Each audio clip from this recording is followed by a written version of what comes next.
TikTok time to rock. All you haters out there, all you haters in the middle of the night and during the day and in the morning or wherever you are, hating, screaming late, screaming perfect dizzle, always late again, whining and saying late again. Psychopath is never late. He arrives precisely when he means to. Finally, we get one good comment from all of you. All you combined give one good comment. Colossians 2 Ministries. I like you. I like you. If there's any content on that channel, guys, you need to follow that. This is the only person I've seen in the comments so far with the slightest bit of common sense. Unlike David's running late. And TikTok, no clock on the block. Okay, at least that one rhymed. You get 1 point. 1 point. Hey. Cashing Jew checks. That's what I'm doing. Hey, wait a second. I was just going live by myself. Then we've got someone who just invited himself, and it's not even Issa. It's Jai. How you doing, man? It's not even Easter today, man. Hey, what's going on? Just invited yourself right in, man. Yeah, that's what I do. That's what we do. Yeah, I just decided just a little while ago, like right before I posted this, which I don't know, it was a couple hours ago or something like that. But yeah, I have a live stream later tonight. Here's the thing, guys. So later tonight, I have at 8 p.m. I have a live stream with Mary Harb and Sarah, apostate of Allah. And Mary Harp says she has sifted through the evidence, poured through the Muslim sources carefully, as it were, and she has concluded that the best explanation for a bunch of very, very strange details and teachings in the Muslim sources is that Muhammad had a micro PP. Now, that's interesting because Muslims have kind of been arguing that indirectly for a while. They've been saying, and this is we want to remember Andrew Wilson for the good times, not for what he's about to do to Eastern Orthodoxy, the Orthobros. Eastern Orthodoxy is still gonna be around, but the Orthobros, they're gonna be in a little trouble coming up. Anyway, we want to remember Andrew Wilson not as the guy who destroyed his entire group with his tomfoolery, but as the guy who pointed out something about what Muslims were arguing. So Muslims were arguing that, yes, Muhammad consummated the marriage with, I forgot to set slow mode. Let me get to that. Yes, Muhammad consummated the marriage with Aisha when she was 9 years old, but he didn't harm her. So Andrew Wilson, he brought the sources and pointed out that the length of the vaginal canal of a 9-year-old girl is about 2 inches. And therefore, if Muhammad did not harm her, he must have been sub 2 inches. And so this, the rest of us, we interpreted it like not as evidence that Muhammad had a micro PP, but as like just the destruction of their case. Obviously, he would have harmed her. She was 9 years old. Yeah. But Mary Harp says, no, if you actually look at the evidence, you have multiple lines of evidence, all converging on the idea that Muhammad did, in fact, have a micro PP. So anyway, had that planned, but then tomorrow, I have let me put it this way. There were 5 prompts in this debate. We watched the first 2. I thought Korra got crushed. We're about to watch the third one. But it's the fourth one that I've seen people say the Christians didn't do a good job because they're switching out. I haven't seen it yet. So I'll have to watch it to see. And that just happens, especially when you've got a bunch of people and they're switching people out and so on. So that can happen. But that's the one Muslims have been bragging about on X when I've seen it. I've seen, Korra crushed them on the crucifixion, and they're running their mouths and saying, "You see, Christians have no evidence Jesus was crucified." So I've got a historian, Oh, wow. a historian joining me live tomorrow. So was going to do that, but I was like, I don't want to. That's the fourth prompt. I don't want to leave out the third prompt and go 1, 2, then 4. Right. I'm not obsessive compulsive, but I'm a little bit compulsive. like I don't want to. I don't want to leave out the third one. So anyway, and plus LadyLogic is in this one. So yeah, and that's the other reason, because this is the one that had LadyLogic in it. So anyway, it was right before I scheduled this for now. I was like, I might as well just start early and cover this one. So here we are. I have not seen it, guys. I have not seen this. Have you watched this, Jai? I have not seen this at all. I haven't seen 1 second of this.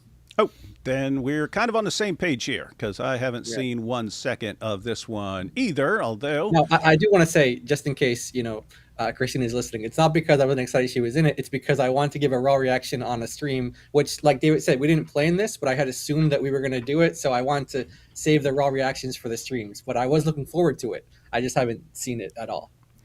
All right, so this is the raw reaction of Jai and the Dizzle to the third prompt, which is that Jesus was a Muslim. And we've been dealing with this one for years. You could actually, and we'll have to see what Korra argues, but you could actually make like a mini, I should do a video on it, but you can, and I've made videos responding to the claim that Jesus was a Muslim, but you could actually make like a mini book of fallacies just on this one argument from Muslims. You've got equivocation. They'll equivocate on the meaning of the word Muslim, like they'll change meanings as they're using the word. So yeah, you've got equivocation. You've got what's called the etymological fallacy, which is you go with the original meaning of the word and not what it ended up meaning. So they'll go, the word just means one who submits to God. Jesus submitted to God, right? See, he's a Muslim. So the etymology means this, but the meaning was massively expanded for religious purposes. And when I point that out, you could give examples like the word Hindu. The word Hindu originally meant someone from past the Indus River in India. And so it was just a word for people in India. Later on, it eventually came to mean the followers of Hinduism, the religion there, right? So it was named Hinduism after that word, which just referred to people in India. So notice you could say, well, etymologically, it just referred to people from India. Therefore, Zakir Naik and all the Muslims in India are Hindus. No, none of them would accept that. Every last one of them would say that is the stupidest thing anyone's ever heard. It's exactly what they do when they try to defend Jesus was a Muslim. Or if you take Buddhism, Buddha means enlightened one, and Buddhists are followers of the enlightened one. Well, Muslims, was Muhammad enlightened? Oh, he was enlightened, so he was the Buddha. So Muslims are Buddhists, right? They would never take this sort of argumentation seriously, but they do when they have to defend the claim that Jesus was a Muslim, because they don't have any actual evidence. They have to resort to fallacy. So you can go equivocation, you can go etymological fallacy. I just want to say, for the etymological fallacy one, those are great examples. I think people should use those, because then those will show, because you can give other examples. You can, a famous one that people who explain this kind of stuff, like linguists or whatever, they'll use like the word butterfly, for example. You dissect the word butterfly, okay, butter and fly, but that doesn't mean a stick of flying butter. But I think if you wanted to, so that demonstrates the point as well, and it shows how ridiculous it is. You don't use the etymology to determine the usage of the word or what the meaning of the word is today. And it never actually meant stick of flying butter, but it just goes to show that even if you break down the etymology, it doesn't actually make the point that etymology equals current meaning. But I think to use those ones like Hindu and Buddhist and actually apply it to like Muslims in India or whatever, I think that actually hits a little harder when you're talking to Muslims. So I would encourage people to use those when you're discussing this with Muslims, because like David said, there's what's the other fallacy? The fallacy of the undisputed. Did you talk about that one? The undisputed middle one. That one, or you didn't cover Yeah, that the one? fallacy of the undistributed Yeah, middle. That was undistributed. actually, Yeah, sorry. that's Yeah, actually hard to explain because, I mean, you can do it. It just takes a little while, and you have to put things up on the screen and stuff for people yeah. to Okay. understand it. But yeah, There's in like a whole logic, and list of things yeah, you could show. in certain kinds of syllogisms, you have what's called the middle term. That's the term that appears in both premises, and it has to be distributed. I don't want to explain all that right now, but if the middle term is not distributed, you end up with fallacies, and so it's easier to understand with examples. So Muslims will say something like, "Oh, Jesus bowed down and prayed. Muslims bow down and pray. Therefore, Jesus was a Muslim." It's undistributed because you'd need to say something like, only Muslims bow down to pray. Jesus bowed down to pray. Therefore, Jesus is a Muslim. But you're not. It's not distributed. So it's easy to see the problem with examples like cats are mammals. This dog is a mammal. Therefore, this dog is a cat. You instantly understand how stupid that is, and it's what Muslims do. Jesus bowed to pray, like tons of other people down through history from all kinds of religious groups, including many times polytheists and pagans, right? Yeah. Bowed down to pray. Therefore, Jesus is a Muslim because Muslims bow down to pray. So, yeah, that's the fallacy of the undistributed middle. So that's the. I always get the name wrong, but once you explain the concept and use examples, it's so easy to get. Like it's like there's a hidden assumption there that only Muslims do whatever that is, fill in the blank. And once you get that, it's like it unlocks like a bunch of different fallacies that Muslims are committing when they use that type of logic. Yeah. So and matter of fact, like you said, this example of like Jesus being a Muslim is like you can, like you said, you can write a book about the fallacies that. And it's really stupid. I mean, when we were in Times Square, Adam Saleh, who's one of the popular Dawah guys, when he stepped up and started claiming that Jesus is a Muslim, he was going, "Hey, Jesus had a beard. Muslims have beards." And it's stupid stuff like that. But that just shows how stupid their thinking is. You could point out the Mott and Bailey fallacy. The Mott and Bailey fallacy. Back in the day, the Mott was like a little tower or stronghold on a piece of land, and then you had the surrounding village or whatever, and the surrounding territory, and that's called the Bailey. And if someone were to invade, you could retreat from the Bailey, the surrounding area, and just run up into the stronghold, which was easier to defend. And so you wouldn't defend the Bailey, you'd run up into the Mott, which is like a little fortress. And so the Mott and Bailey fallacy is when someone goes after your position and you retreat to something much less significant, but easier to defend. And so Jesus was a Muslim. You're meaning Jesus was a follower of this religion, an adherent of this religion. And then someone comes and attacks and you go, "Oh, no, I'm just saying he submitted to God." That would be the Mott. You just retreated to a much easier but not relevant claim as far as defending your overall position. So yeah, you could all kinds of fallacies here, all kinds of fallacies. Yeah. And by the way, not so like we could have like a fallacy counter, like the okay, perfect. We can have that kind of counter as well. But also there's like a heresy kind of counter that's possible as well, because a number of the things that Jesus said, if he were a Muslim, wouldn't be accepted in Islam according to the Gospels, according to what Jesus actually said. So you could say hold on one second. you could say for example, like Jesus referring to God as the Father, for example, and then Muslims are like, oh yeah, actually yeah, you can call God Father, and so you can do a heresy counter as well and see how much like heresies they commit with this topic as well. Mm-hmm. Yeah, and that's kind of the other issue. So he was praying to the Father, and it's because he's the Son and calls himself the Son and identifies himself as the Son. And guess what, everyone? That would be the worst possible sin in Islam. That's the worst sin you can commit. Shirk, associating yourself as a partner with God. And that happens if you call someone the Son of God. So all kinds of like really, really, really dumb problems. And that should tell you how flawed and pathetic this religion is, that they have to cling to this because their religion says it, and yet they can only defend it with fallacy upon fallacy upon fallacy upon fallacy upon fallacy. And that's always the case.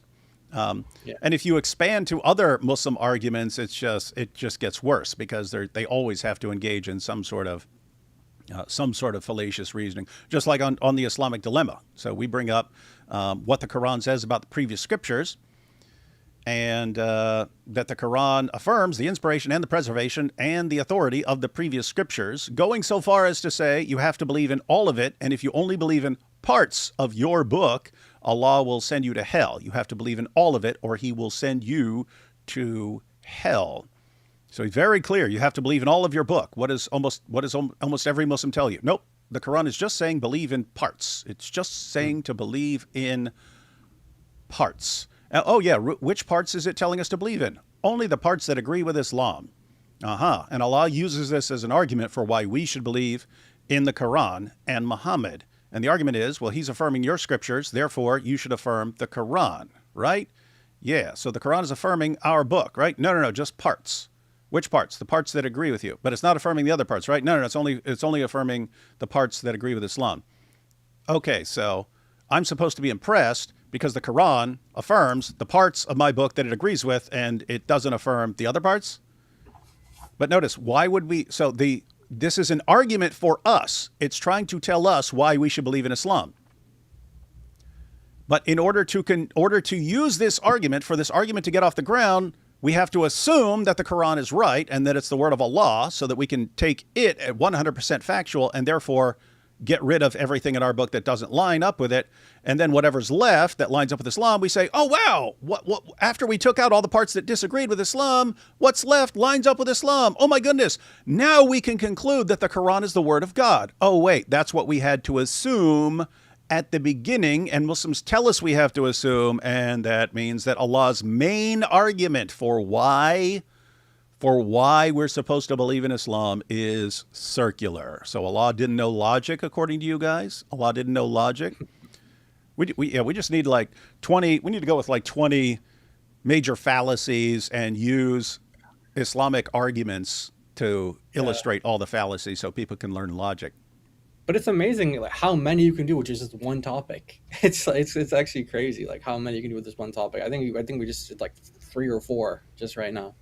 So yeah, we did 4 before even bringing up the Islamic dilemma. And I'm sure I'll probably think of some more if I listen to Korra, we'll think of some more. Because she'll say some things that will trigger some more heresy counters / fallacies counters / okay perfect counters. So.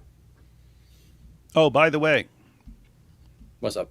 Carmelo, if you're watching, I don't see you here. If anyone sees Carmelo, get my attention for Carmelo. About an hour ago, I got an email from a high school student named Carmelo. And Carmelo apparently goes to a Christian school and has a little project that's due on Thursday. He said, I got a project due on Thursday. I'm supposed to interview someone who has a career that I want to go into, and I want to do apologetics and stuff. So I know I shouldn't have waited till the last minute. I'm ashamed, but I really need to interview you. And so I messaged him back, and it said, can't send. His email inbox is full. So I don't know how I'm supposed to contact him for this last minute interview, but I too have been known to put things off to the last minute here or there, or every single time I've ever done anything in my life. So thought I'd give him a hand, and his email inbox is full and he can't accept messages. So Carmelo's sitting there, is David going to email me back so I can get this interview so I can get my project done and turn it in on Thursday? And here David is completely willing to help this kid out, and his inbox is full, and he probably he doesn't even know it. Man, that's a very popular kid, man. Full email box. Hey, shout out to Carmelo. I only know one Carmelo. That's Carmelo Anthony. But this is second Carmelo. So, guys, someone has to know Carmelo, or someone who knows Carmelo. So, hey, who knows Carmelo out there? Someone's got to know him. Let him know that David's willing to be interviewed. You know what sucks? Carmelo's he's going to sit there waiting the entire time, and then he's going to get an F on his project. He's going to flunk out of high school. He's never going to be an apologist like he wants to be. And then he's going to be enraged and he's going to say, David ruined it all. And he's going to come to this live stream to vent his frustrations. And he's going to say, I was here live asking, where's Carmelo? Hashtag where's Carmelo? Where's Carmelo? People posting, Carmelo, clear your inbox, bro. Nice. Nice. All right. Let's take these first couple of super chats and then we will jump into this debate. Here's my GIF, you grifter. God bless you both. Thank you. God bless you too. Davo, if you want to have on a traditional Protestant Anglican apologist who loves history and throwing hands with the Orthobros, I'm your man. Oh, why would we want to I've seen him before, the other Paul. I've seen him before. Why would we want to throw hands with anybody, man? We're all about peace and love here. We're trying to unite people. We're the ones trying to unite people. We're bringing everybody together, man. Sad part is the Orthobros won't let us. They want division. And you guys want division? I'm going to give you some division, guys. I'm going to give you some division. You asked for it. Don't say I didn't warn you like 9,000 times. But careful what you wish for. Hassan, I have to say, I made a post about this earlier. I saw your clip. You made a clip from your live stream with Tony Costa. I didn't get a chance to watch the live stream, but I saw the clip and I concluded from that Jay Dyer is demonic after I watched that. To compare the Coptic martyrs to Hezbollah martyrs and say that they're like the same thing to you, I couldn't believe he said that. I've gotten multiple messages from the Orthobros who are defending Jay Dyer, just his little bingo. But this is why they're cult-like. They can't acknowledge, oh, this is okay. This was messed up. He's human. He made a mistake. Let it slide. We'll tell him to stop doing that. A bunch of them had to go and like defend it just because that's their guy. And what are you defending? What were you defending? What were they cheering for Andrew Wilson on? Andrew Wilson was defending the claim that Orthodox Christians should align, at least sometimes, that was his point, but for a good reason. If Orthodox Christians have a good reason to align with Dawa guys to attack Christians who are preaching the gospel, then they should do it, if there's a good reason. Well, guess what? I'm hearing from these guys. They're sending me messages saying, you guys are in the same ballpark with Muslims and everyone else. You're all outside the church. You're all in the same ballpark. Okay, well, and Andrew, when I posted that clip earlier, that was Andrew saying that when we preach the gospel, it's like someone's on fire and we're trying to just put out the fire with gasoline. We're making the situation worse. Okay, well, guess what? You put those two things together. When we preach the gospel to Muslims, we're making the situation worse and destroying that person even more. We're pouring gasoline on an already burning person. Then it would be a good thing to do to derail us and stop us from criticizing Islam and from preaching the gospel to Muslims, right? It would be a good thing to stop us because we're making the situation worse. Well, and then the other day he defended the claim that if there's a good reason for aligning with Muslims against, let's say, Protestants or Catholics, then you should do it. Well, what are you saying here? You should have the Orthobro. Guys, what am I missing, right? He defended both those things. That what we're doing when we interact with Muslims is evil. It's evil and it's making things worse. And if you have a good reason to help Muslims against Christians, you should do it. Okay, then Orthobros and Dawa Bros should be aligned to destroy Catholic and Protestants who are criticizing Islam and preaching to Muslims until we're all out of the way, and then just the Orthobros can go out and throw Islam. The Oriental Orthodox in there too, like the Copts and things like that too, because there's a lot of up and coming Coptic and Oriental, Ethiopian, etc. Apologists. They're like these young guys who know philosophy really well and stuff like that, and they're one of the guys' name is Agen. I don't know how to pronounce his name, but I think he's Coptic. And so Jay Dyer wouldn't consider him to be a Christian, and these guys wouldn't consider him a Christian. But he's doing great work. He's like destroying Muslims and philosophy and logic, and he's showing them all sorts of flaws. And Yeah, so it's one thing to say, like, I mean, for me personally, like when I don't want to get too off topic. I won't go too long with it, but I just want to say, like, if I see like a Muslim going into like atheism or something like that, then they take like the kind of Richard Dawkins approach and they try to like convert people to their atheism. I see that as like, spiritually speaking, I call it like a lateral move. It's like you didn't go forward, you didn't go backwards. You just like you went from Islam to atheism, and now you're trying to draw people into atheism or whatever like that. But he's saying it's actually worse than that. He's saying it's like they're going into something, and it's actually worse than where they were before. He's saying that they're going from Islam into something worse. So the gospel that you are preaching is supposed it's supposedly worse than what they currently believe in, and it's actually more dangerous.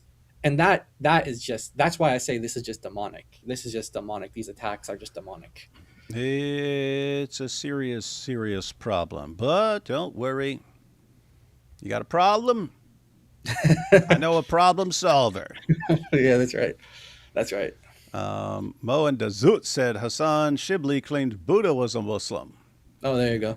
Yeah, I mean, I think there have been other Muslims who defended that, and they want to find Muhammad in the Buddhist scriptures and the Hindu scriptures and so on. It's like, well, you might as well if you're going to call everyone in everyone in the Bible a Muslim. You might as well just point to anyone. Even Alexander the Great, the pagan of all pagans, he was a Muslim too. Whenever you see Saitama smiling because of the giant's mistake, remember demonic mind manipulation, in this case of the emotion of amusement. This is Nordine, still obsessed with... He's got a new obsession, man. The Saitama picture. Still going off on that. Sup, Davey? Jai, always nice to see you. DOC has been pretty quiet lately. Praying all is well. Much love, brothers. Yeah, hopefully things are moving forward with what we're doing, and hopefully you guys will see us all soon together. So keep us in prayers, and thanks for asking about it. Yeah, in case anyone is wondering, there's nothing that's actually wrong. There's just something that's taking up time. There's just something that's taking up a lot of time. Exactly. And taking up significantly more time than everyone thought. And so, yeah, that's the situation. This is all happening for AP to come to the truth. Then we have, if Carmelo follows in David's footsteps, his project will be turned in late. Hey, Carmelo, look, if you get this message late and you have to hand it in late, you just say, I wanted to follow David Wood in David Wood's steps, and he's always late, so I handed this paper in on Monday instead of Thursday. And it wouldn't have been right to hand it in on time if David Wood's involved. And we have Jai sent you a message on, what is TT? About Fath al-Bari and TikTok. TikTok. I'm not. By the way, guys, I'm not really. I know sometimes I get on TikTok and I see like a ton of unread messages. I'm not active on there, but I will look because you said it. I guess you're objective Christian. Okay, I'll look out for your name.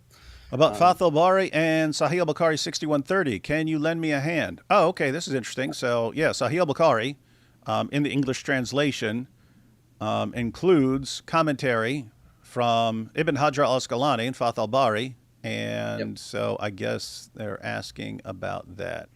Yep. Let me write it down now just so I don't forget.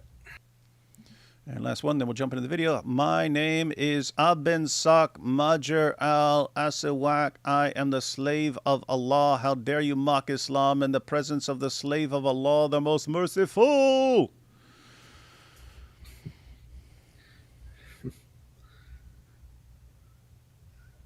All right. Are you ready? You ready, Jay? Ready. Okay. Let's do it.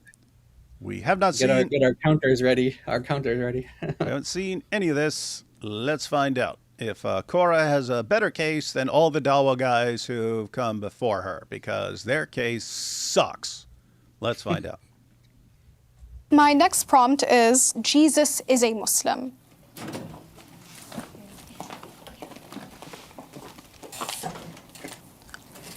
My name is Korra. Hi, I'm Christine. Hey, girl. How you doing? I'm good. Hanging in there. I'm Lauren. Nice to meet you. I'm Shayla Perez. I'm Christina. All right, nice to meet you guys. So, obviously, as a Muslim... Act like you don't know Christina. I think there were two Christinas. Yeah, Christine and Christina. Yeah, I like how that one lady like kind of broke the ice a little bit. There must have been a lot of tension in the room. And she's like, "How you doing? How you doing?" Mm-hmm. They all left. I believe that every single prophet of God, from Adam all the way to Muhammad, peace and blessings be upon him, submitted to the one and only true God. And I believe that because one fake prophet said it. And I believe everything this fake prophet said, no matter how much it contradicts reality. This fake prophet said Alexander the Great was a devout Muslim, so we'll just say he meant someone else. He says Jesus was a devout Muslim, even though from an Islamic perspective, Jesus committed the worst possible sin and caused more shirk than anyone else in the history of the universe. Y'all getting that? Do you see that issue? You have over 2 billion people. 2 billion people who believe Jesus is Lord. Why? Because of the things Jesus said. And therefore, Jesus has caused more shirk than any other person in history by saying the things he said. And they said, this is a devout Muslim. Why? Because Muhammad said it. Well, then Muhammad sounds like a complete lying moron. Which is the God of Abraham, the God of Isaac, and the God of Jacob. So why do you guys believe that Jesus was not a Muslim? Jesus believed that. What's up? So the other prompt I saw you do, Issa jumped on that one, so no, I'm jumping on this one. But yeah, the other one, she made a statement and she didn't actually like give an argument for it. She just made a statement. Like she said something like, the Quran contains material that only comes from Allah. And she never gave an example. I mean, she never gave an example of that, at least in her opening. She never gave an example.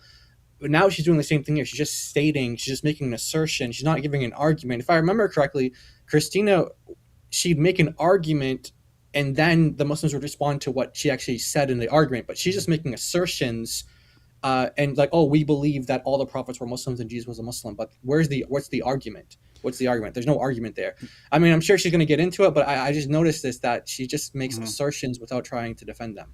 Yeah, so even when she's supposed to be defending something, she just starts off by saying something, no argument, no evidence. Here's what I believe. Now you prove me wrong, as if it's their job to prove you wrong and not your job as the affirmative position who came up with the prompt that you wanted to show is true.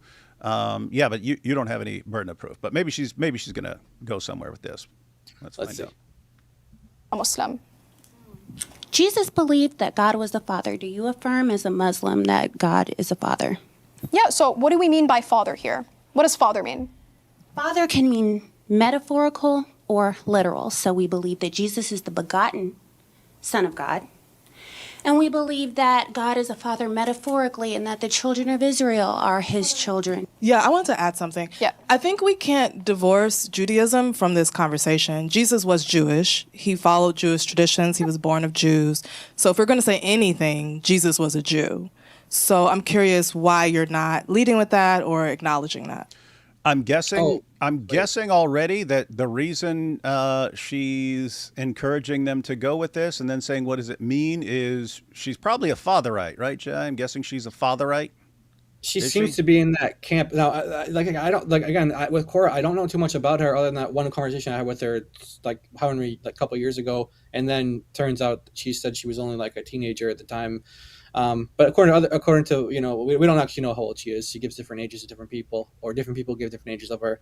Anyway, I don't know much about her. I'm thinking that she lines up pretty well with the other TikTok people that she associates with. So even though I don't know her or her views that well, the people that she's associated with, like Orthodox Muslim, for example, he's a big, what they call a father, right? So because even in her answer with Christina, she's trying to put her on what does it mean? Like, what does father mean? But she didn't actually say like it's not permissible in Islam to call God father. So I think that she's probably in the fatherite camp. Yeah, let me, and we haven't seen how she's going to respond, but she did ask to distinguish, okay, what's father mean? So it sounds like she's going to be okay with a certain meaning. But Jai, you're familiar with the Quran. Does the Quran say that it's okay to call Allah Father as long as, you mean something like metaphorical or analogical or something like that? So it's okay to call Allah Father? No. it actually specifically denies that Allah is a father in a literal sense as well as in a metaphoric sense. And so that's in chapter 5, verse 18. It says, like, the Jews and Christians say that we are God's beloved and we are his children. And it says, nay, say you are from among his creation, and something like, why does he punish you for your sins? Now, I always thought about that verse. It's like, if you kind of like reverse the logic a little bit, I wonder what you could kind of get. So it's like, he says that, like, okay, you're not a child of God because Allah punishes you for your sins. Well, I have a question. What if someone is sinless then? What's the rebuttal to them? Can they call themselves a child of God? And then it says, like, you're amongst what he created. So anyway, so I always wondered if you could reverse that and kind of come up with a situation where Allah could have a son, but I could never figure it out. And the Quran's constantly denying it over and over and over again. In fact, I don't have it on me right now. You might have it, actually. Al-Qurtubi, I know, because I know you have a translation of that. In chapter 9, verse 30, he actually addresses, he goes down in chapter 9, verse 30, and he talks about the views that, refer to, this is where Ozair and Jesus, they're called, the Messiah, the Son of Allah. And he's talking about the different meanings of what Son of God means here. And he goes to like this is what Al-Tabari says, what he means. It means like a literal sense, like a literal father. And then he says, even in the sense, if it's like a metaphor, meaning like, you have a special relationship with God, but not like a kind of biological relationship. He said that's even kufr, that's even disbelief. So that's Al-Qurtubi for chapter 9, verse 30. Huh. Interesting. Yeah. So now, as far as I can tell, I haven't paid much attention to the Fatherites, but seems like they say, okay, as long as you're understanding it in a metaphorical sense, it was okay to say then, but then he abrogated the use of that at some point and then changed it for Muslims to avoid confusing people. And it's like, well, where's your evidence for that? Where's your evidence for that? And the only evidence would be, well, he's father all over the Bible and he's not in the Quran, therefore it must have been abrogated. But it is interesting how they can just like make stuff up like that. And it's like, where's your source? Where's your source? Allah says, I've abrogated this. Because all you're pointing out is that, well, the Quran's contradicting the Bible. And so we're going to make something up to avoid the contradiction. Yeah, and Muslims, they're always making fun of the titles that God has in the Bible as well. Like, where it says God is, he's our rock. Oh, your God is a rock. You guys say that we kiss a rock. Well, your God is a rock, and they'll use that kind of thing as an insult. And then, like, God saying that he's the husband of Israel, the husband, like, he's the you have the bride and bridegroom as well, and like, with the church. And so they'll acknowledge that the Bible uses language that Muslims would never use. But when it comes to father, which the Quran says over and over and over and over again that Allah is not a father in any sense at all, they're like, oh, well, maybe it was possible back then because, there's some precedence for that in the Bible, at least. Well, the Bible also says that God is a husband as well. So can Allah be a husband in any sense? And then they would say no for that. Or maybe I don't know how the Fatherites view that, if you passage actually, or that title in particular, but they're very they don't have any support for their position amongst any of their scholars. In fact, I was just listening to a sheikh earlier today. Someone sent me a clip, and he was saying how he actually was talking about this topic, about whether you can call yourself a child of God, a child of Allah, in a metaphorical context. He said, no, that's still disbelief. It's still kufr. So this is not in fact, Libiano, who is the father of the Fatherites, he was in a discussion with a sheikh who came to TikTok, introduced there by other Muslims who take very strong opposition to that view. That they take the traditional Muslim view that father was never acceptable in Islam, never in the past, obviously not in the present, and nor in the future. And they say that that's not at all acceptable within Islam to even say that it was possible. This sheikh actually talked to him. It was a conversation that they had. The guy was speaking in Arabic, and Libiano was talking to him, and he told him that he recanted his position and he accepts what the sheikh says, but then he went back to his position. But this sheikh told him that it's blasphemous to say this in any sense. And he's like, oh, I'm sorry for I take your correction. I learned so much from you. And then he goes back to his view, like the next day or something like that.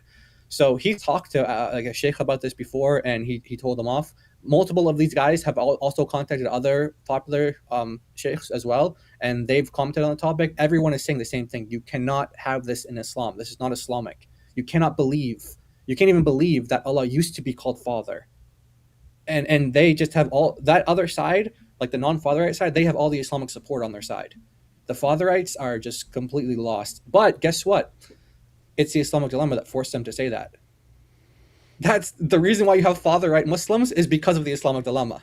Everyone catching that? And so that is a rare moment of progress, in intellectual progress in the Ummah, guys. It's the Islamic dilemma forced them to the position where, okay, it was acceptable to call Allah Father in the past, right? So, so the reason there, guys, is when we run the Islamic dilemma and we point out, hey, the Quran's affirming these scriptures over and over and over again, and they want to say, oh yeah, in a general sense, not every little detail, even though it says in every little detail, but they want to say, oh, it's just kind of a general sense. Okay, God being Father is all over the place, Old Testament and New Testament. So it's in a general sense. Guess that. That's general in the Bible.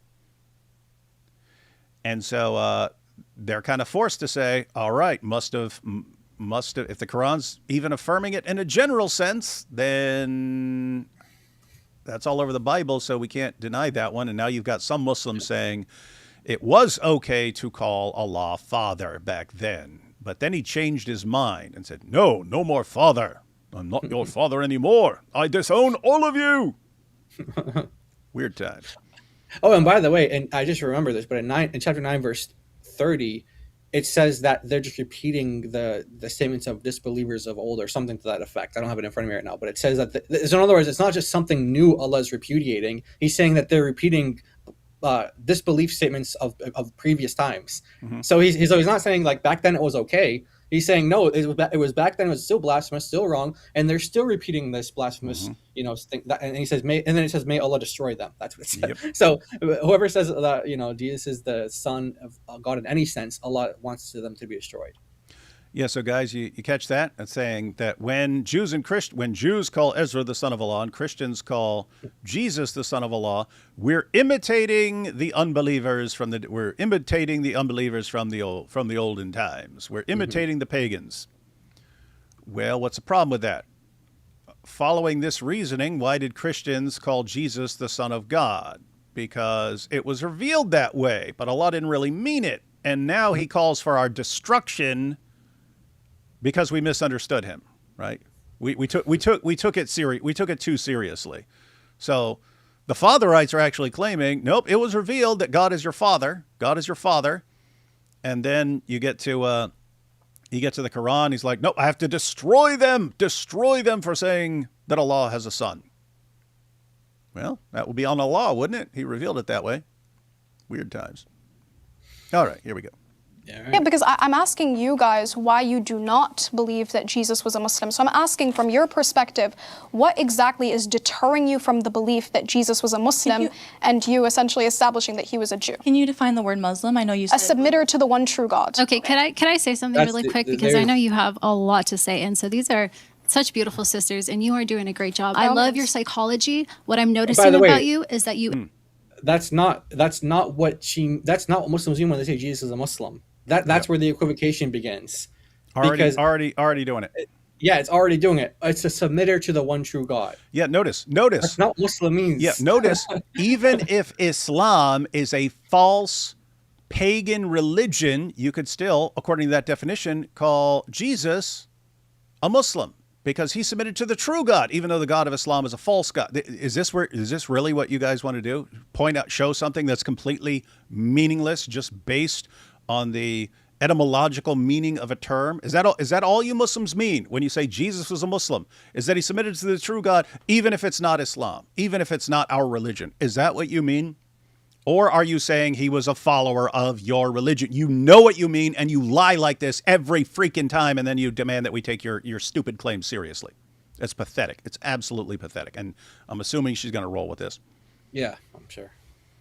Interrupt us when you feel like you have to defend yourself, right? And so what I ask is that this be interrupt us when you feel like you have to. That's funny. A submitter to the one true God. Okay, can I say something really quick, because I know you have a lot to say, and so these are such beautiful sisters, and you are doing a great job. I love your psychology. What I'm noticing about you is that you interrupt us when you feel like you have to defend yourself, right? And so what I ask is that this be a good debate where we all let each other talk, okay? In Jesus' mighty name, can we do that? Yeah, of course, by all means. What I usually She just said in Jesus' mighty name, can we do that? She said, of course. Okay, so Korra agreed. Not only has she said that every single thing the Christian ladies have ever claimed is perfect, now she's agreeing not to interrupt in the mighty name of Jesus.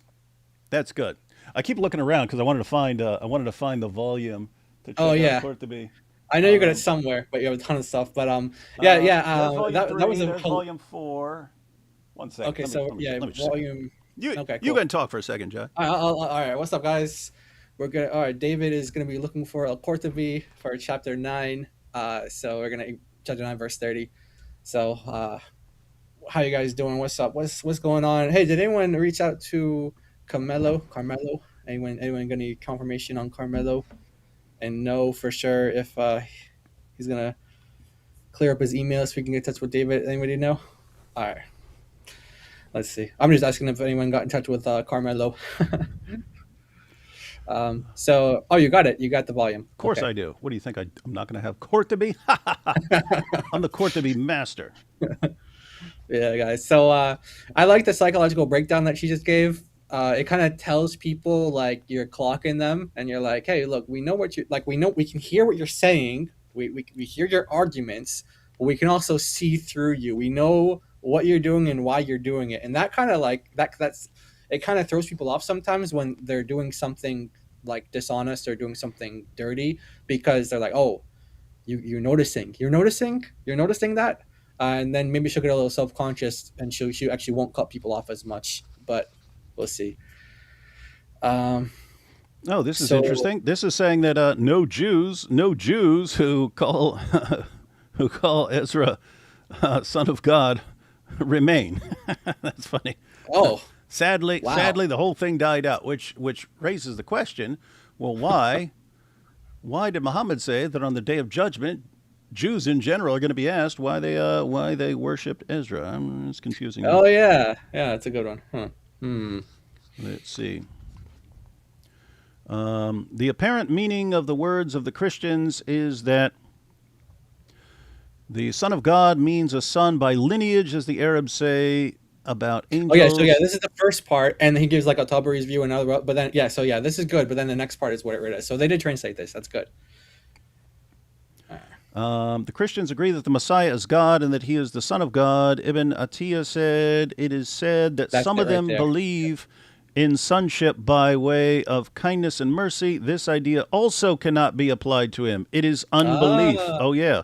So they just, they're talking about in a metaphorical like resemblance. So, Jesus was kind.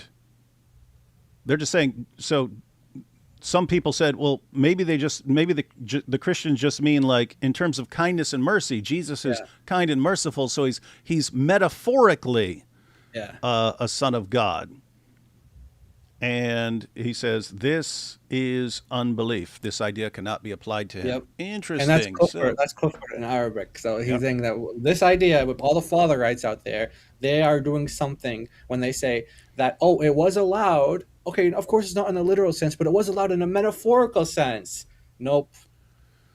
Not according to Al-Qurtubi. We need to just make like simple videos on this stuff, showing a bunch of these guys defending this Fatherite position. And hey, you're kafirs. You're kafirs according to Qurtubi. You guys greater than Qurtubi? Apparently, because he said it's kufr. Uh-oh.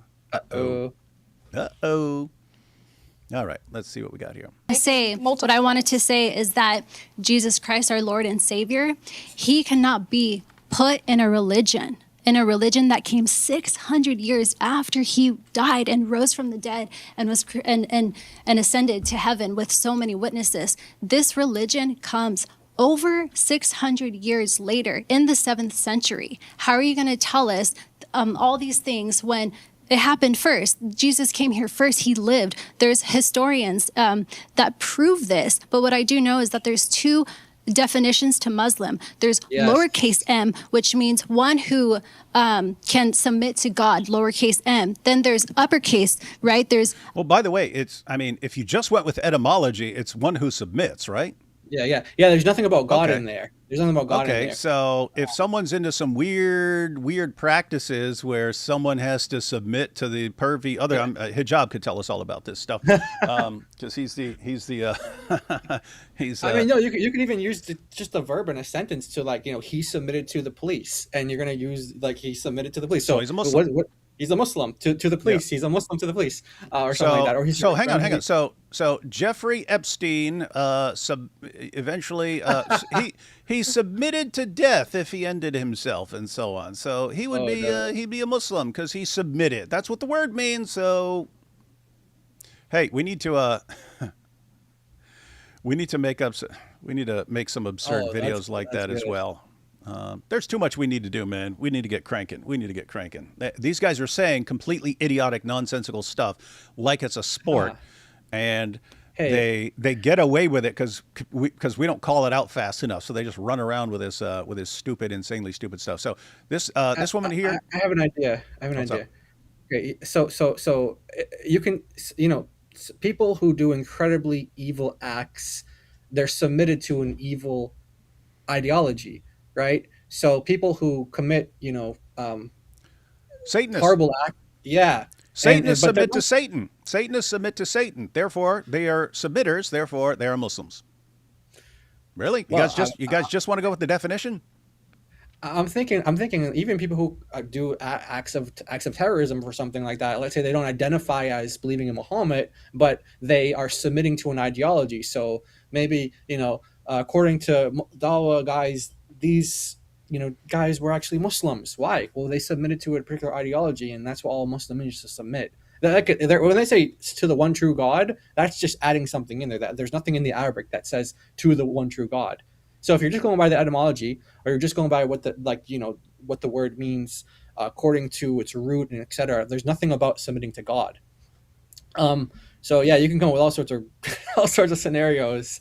Sheikh Uthman admits that I don't know, when some dictator that he hates is a Muslim because he submits to an evil ideology or something like that. I think this is Christine here. Christine is pointing out, she's pointing out that already that she knows where Korra is going with this, and that she's going to use equivocation. So there's two meanings of Muslim here, and that's what you should do, guys. So there's Muslim that just means one who submits, and if you're saying that's all you mean, okay, all kinds of non-Muslims are Muslim in that sense. We don't care at all if that's all you mean. You're just saying, here's an Arabic word. You know what you can do? Ask them, say, hey, why aren't ISIS Muslims?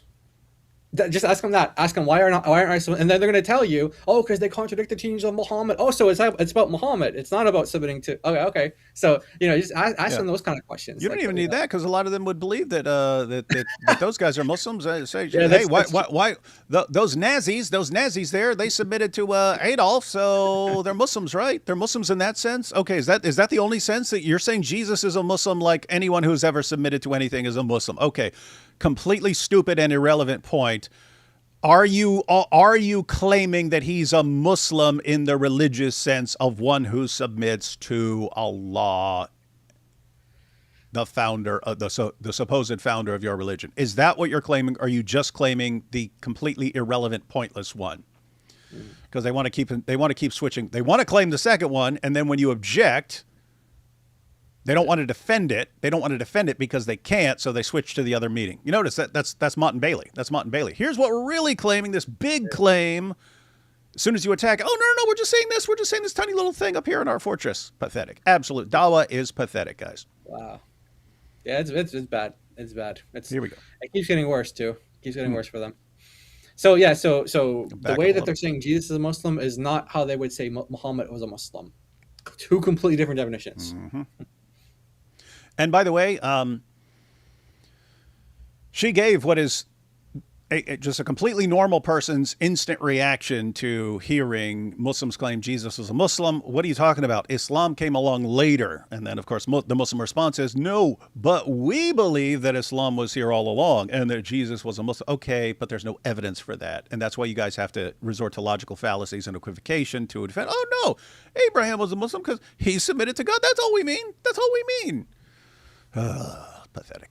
7th century. How are you going to tell us all these things when it happened first? Jesus came here first. He lived. There's historians that prove this. But what I do know is that there's two definitions to Muslim. There's lowercase m, which means one who can submit to God, lowercase m. Then there's uppercase, right? There's capital M, which means one who follows Islam, okay? One who prays towards Mecca, one who reads the Quran, one who does all that. So there's two different meanings that we're working with that we need to understand what meaning you're talking about. Because Jesus Christ, he's our Lord and Savior. And he did not teach what Islam teaches. Absolutely not. Notice she's giving multiple reasons here. Yeah. She's giving multiple reasons. Jesus didn't teach what Islam teaches. How could he be a Muslim when he taught very different things from what Islam teaches? So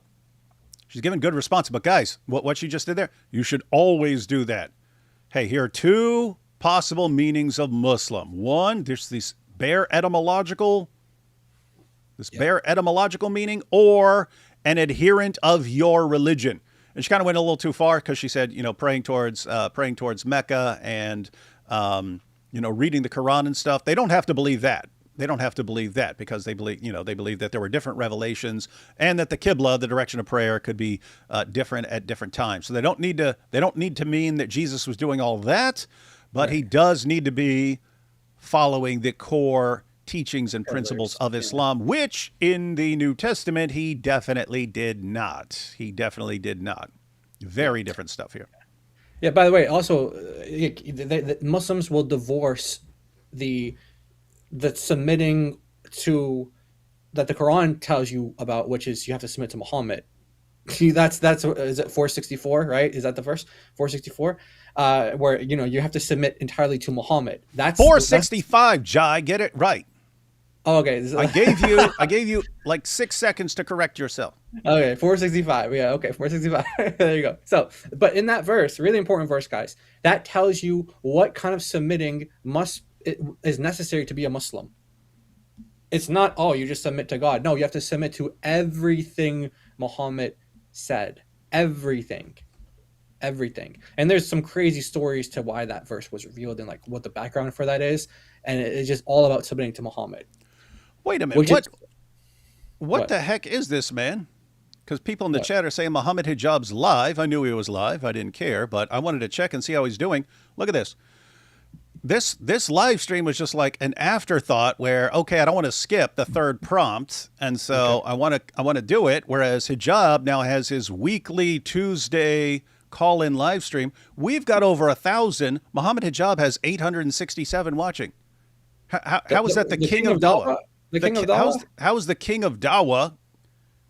The king of Dawah can't get as many people watching his weekly live stream where he tells everyone to call in. Super exciting live call-in show with the champ. And his 1.3 million subscribers, and we could just go live at random and we get more people watching than he does. That's crazy. That's insane. If he wanted to actually do it, his first live stream, he could have set the precedence and hey, we're gonna debate Avery, and I think that one he had like 2,000. But he everything that he did. He destroyed. Mm-hmm. He destroyed his own future in it. Should have taken the L, man. Should have taken the L. He looked like a pathetic coward, and he's such a narcissist that he can't admit that it was a stupid move. And so he just doubles down and I'll take Avery to court. I'll take him to court over this. Okay. You're looking really, really pathetic to the entire world right now. And now people aren't even interested in watching you, dude. Yeah. I mean, he took away the like who's going to want to talk to him now? Because if you can't even upload your conversation, the guy, you know what I mean? Unless you want to go to court with them.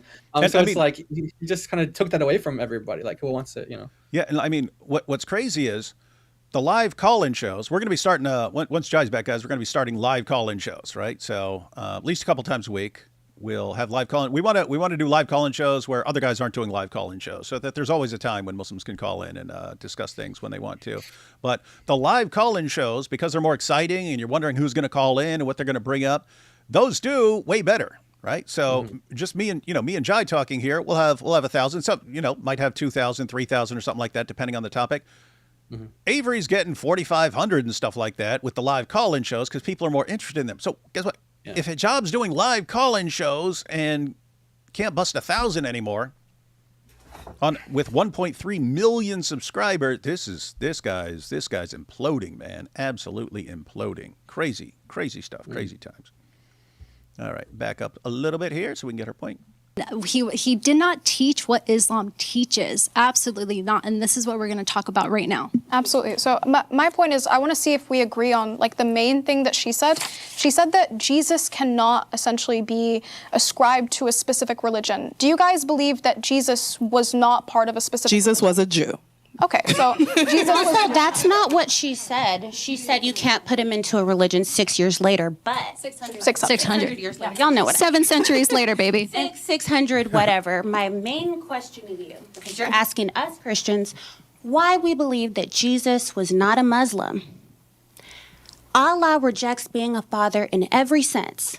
How can the Jesus that taught us to pray to our Father, that's how he taught us to pray, how can he be Muslim? Okay, perfect. So first off, that's actually... You're darn right. It was perfect. It was perfect. Allah says he is not a father in any sense. He rejects metaphorical, literal, analogical, whatever. You are not to call him father. And yet Jesus, and she's not even bringing up Jesus being the divine son. She's not even bringing that up. She's just like, okay, Jesus teaches his followers to pray. Pretty important, right? How you pray. So his followers teach us how to pray. And he says, you pray like this, our Father. So you're telling us that this devout Muslim prophet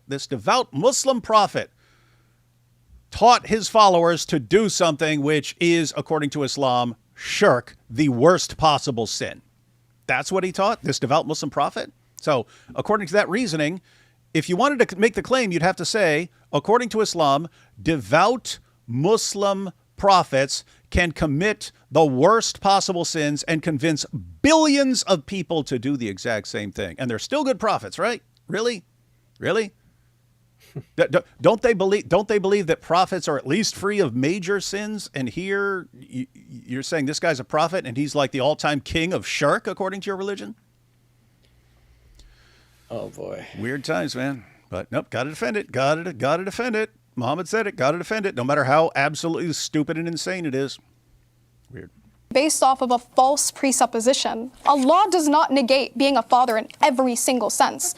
He negates being a father in the ontological. Hey, Jai, did Allah say only... Don't call me a father in the ontological sense, but other than that, you could call me father. Is that what he said?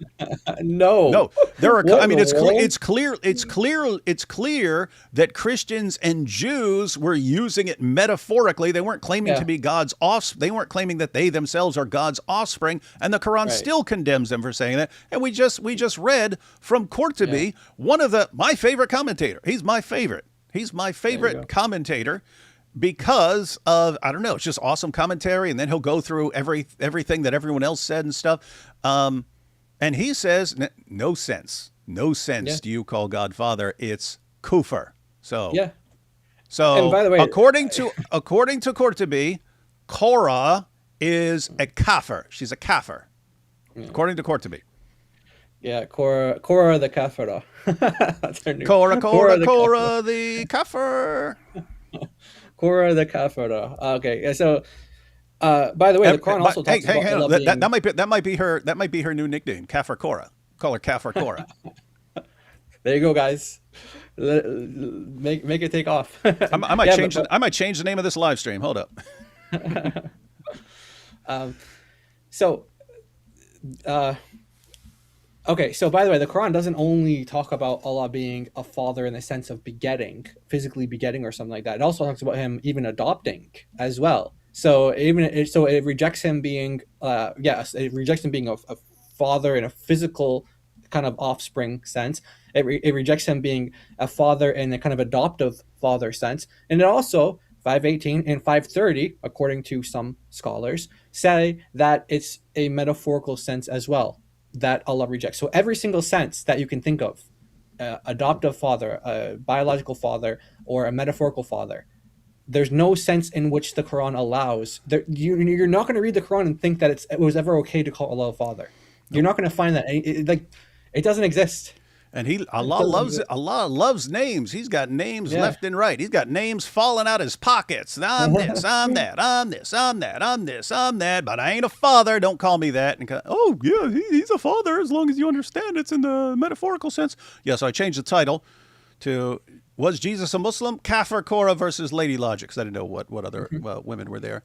And then I changed the description. Korra tries to convince Christian women, including LadyLogic, that Jesus was a Muslim, but ends up exposing herself as a kafir. Kafir. And that's a fact. That's a fact, guys. There's no disputing. There's no like, oh, we're just messing with her. This is kufr. This is unbelief according to Islam, and she's saying it's fine. So she is spreading kufr to her fellow Muslims who are watching, convincing them, yeah, we could call God Father as long as you understand it. It's not in the biological sense. Hey, we could all he's our Father. He's our Father in heaven.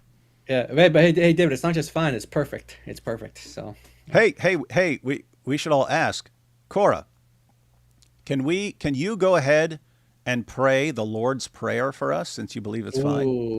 Can you pray? Matter of fact, we want all you Muslims, all you fatherites who say we want you all to join together, record a video of yourself. We don't. Here's the thing: we don't believe you. We don't believe you take this seriously. We think you're trying to avoid a response, right? Which we think you're trying to avoid a criticism of your position, and so you're just saying this stuff. I don't think you really believe it. If you want to show us that you really believe this, let's hear you recite the Lord's Prayer. Get together, join hands together, and say the Lord's Prayer for us. Go ahead. Yeah, let us know how much you really believe what you're claiming, right? So you should understand our position because you're such compulsive liars. We don't believe anything you say because you're such liars. So here's the situation: you could actually prove it. Pray the Lord's Prayer. Record yourselves as a group reciting the Lord's Prayer. Let's see it. Man, I can't believe she got a new nickname. That's a way better nickname than Korra the Kafira. Kafira is the feminine, so she's Korra the Kafira. That's way better than what she currently. By the way, her current name, it's Korra the Tammy. The word Tammy is actually in the masculine. So she actually is referring to herself as masculine. It should be Tamiya, but I don't think she knows Arabic. So what should I keep? I put Kafir Korra. Should I make it Kafir Korra? Yeah. Or keep her with the masculine? Masculine matches the Tammy thing that she currently has. But Kafira, you could do that. Yeah, you could do that. That's the Kafir Korra. Hey, Kafir Korra. It almost sounds like Capricorn. Now she's into astrology. Might as well. You could just make up anything and say it lines up with Islam. So astrology is fine. Kafir Korra is a Capricorn. Why we believe that Jesus was not a Muslim. Allah rejects being a father in every sense. How can the Jesus that taught us to pray to our Father, that's how he taught us to pray, how can he be Muslim? Okay, perfect. So first off, that's actually based off of a false presupposition. Allah does not negate being a father. Did you see this? She went, oh my goodness, look at this. I like these cutaways to audience reactions. This is awesome. How can he be Muslim? Okay, perfect. So first off, that's actually based off of a false presupposition. Allah does not negate being a father in every single sense. He negates being a father in the ontological sense, the sense that you Christians believe today, which is that Jesus proceeds from the essence of God, or that the child of God, in this instance, the Son of God, proceeds from his essence and thus is identical to that essence. I just want to make sure that you believe that she may be asking for the clarification because I want the clarification too. Yeah. So Korra, you're saying as long as someone doesn't mean in the ontological sense of sharing the same essence, you're fine with it. Islam is fine with it. Wow. That what you're saying? So that would be, notice, that would be fine with adoption, right? Allah adopted a son. So totally fine, right? Yep. Or he picked someone he liked a lot and made him his son. Yeah. Muhammad, he decided, hey, I really like Muhammad, so I'm going to call him my son. He's my son now. That's fine, right? It's only in the ontological sense of sharing the same essence that Islam is rejecting. Korra is seriously saying, I mean, my goodness, we just read Qurtubi. Yeah. Oh. Let alone the Quran. It's all over the Quran. The Jews and Christians did not mean they were children of God in the ontological sense of sharing the same essence. It's not what they meant. Man, this is bad. Why would Muslims be like, yay, did a good job, Korra? On what planet? she's spreading shirk like a champ. Oh my goodness. This shows how desperate they are just to claim victory in any way. I mean, you have a woman who is spreading shirk to other, because guess what? The Christians aren't going to buy this. So, but the Muslims who are watching, oh, really? It's just in the ontological. Guess what? If they haven't read the Quran and they don't know what the commentaries say, they don't know what their religion teaches. All they're listening to is Korra. Oh, it's just the ontological sense, right? Sharing the same essence. Other than that, we could God's a father, right? God's our father. Oh, great. Now we can start calling Allah Father, because we don't mean it in the ontological sense. We can all start addressing Allah as Father. Pray the Lord's Prayer then. You're fine with it, right? My goodness, this is bad. Allah does not reject being a father in the metaphorical sense. Proceeds from his essence and thus is identical to that essence. I just want to make sure that you believe that Allah does not reject being a father in the metaphorical sense.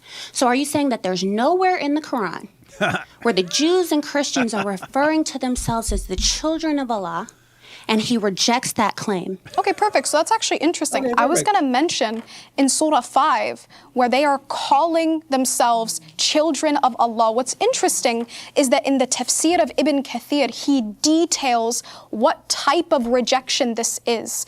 He is rejecting it in the incorrect senses. However, I want to answer the question that you had, because you asked, are you affirming that Allah is not rejecting that he's a father in the metaphorical sense? I believe that the title father is something that could have been used in previous times, and you can make a very probable case for that. However, I believe that due to progression of the term's meaning and it being ascribed with false meanings, such as the one that I mentioned, which is the son proceeding from the essence of God, it was thus abrogated as a title that was capable of being used. For example, we have in the Old Testament where God abrogates the title Baal from himself. And the reason why... Nope. Wait, so he doesn't say that you can no longer call him Baal? Where does he say that? In the Old Testament. Are you not familiar with that passage? Abrogation, first of all. What is abrogation? Well, can you answer my question? Where? You quoted our text. She just agreed that the verse is there. You agree that he abrogates the name Baal, the title Baal from himself. And not only does he do that, but that shows that God is capable of, if a meaning of a term or a title is skewed, he can disallow the people from using it and give them a better title. That For example, in Isaiah 56. On both points. Let me address what you brought first, and then you can get both points. So when people are calling God Baal, they're not talking to God the Father. They're committing idolatry. So they were not speaking to Yahweh. So Yahweh is telling them, I'm God. You will no longer refer to God as Baal. So that's not abrogation. Abrogation is taking a verse out or forgetting it and then it being replaced with something like it. Yeah, so abrogation would be the God of the Bible says, hey guys, call me Baal. And then that goes on for a long time. And then later on, he's like, actually, I changed my mind. You guys are just misinterpreting everything. Don't call me Baal. Yeah. And Christina's not what's going on. Yeah, but I do remember seeing a part of this. I didn't know. Okay, so this is in that section. So earlier I was saying I didn't see any of. I actually saw a little clip of this. Okay, so funny thing is that so she is getting this from the Dawa guys from TikTok. This is like their argument. But she doesn't know where it comes from. She doesn't know like where it is in the Bible. She's not gonna. Oh, it's in Hosea, or where she's not gonna say like this. She's not gonna tell you the context or why things were said or leading up. But guess what? After that, time, God through Isaiah says that he's the husband of Israel. And guess what term is using? The same exact term. So God never said that this term is here's a name that you're going to call me. And okay, now you can't call me this name. And he's, oh, now, by the way, you can call me the name again because I am your husband, actually. I am your husband. So this is a complete misunderstanding of what's going on. She doesn't know how to even make the argument. Even the Dawa guys who use the argument, they don't make it the way that she's making it. There's nuances that she's not making. But yeah, so Christina's, man, she's got her on this point. This is a 2 points. She got her on 2 points. And let's see. Refer to God as Baal. Yep. So that's not abrogation. Abrogation is taking a verse out or forgetting it and then it being replaced with something like it or better. And that's according to your sources. Okay, perfect. That's exactly why I was going to tie to Isaiah 56, right? So Isaiah 56, God is speaking to his people and he says explicitly that I will give you guys a name better than sons and daughters, right? So let me ask you, what is the name better than sons and daughters that Isaiah 56 is speaking about? How is that relevant? I was. What? Did you catch that? How is that?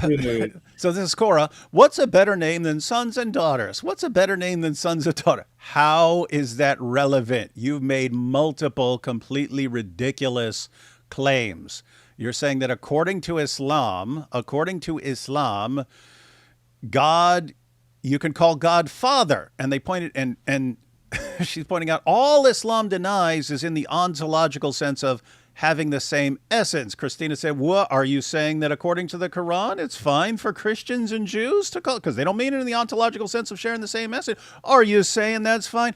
Oh, what I'm really saying is that it was okay at some point in time, but then Allah realized people weren't understanding. He didn't know the future. He didn't know that people for all time are going to completely misunderstand this and that people are going to be committing shirk for thousands and thousands of years. He didn't know. So, but then he saw his mistake. He realized, oh man, I was having them call me father. Oh man, now everyone thinks I'm like a father in an ontological sense. I need to correct this.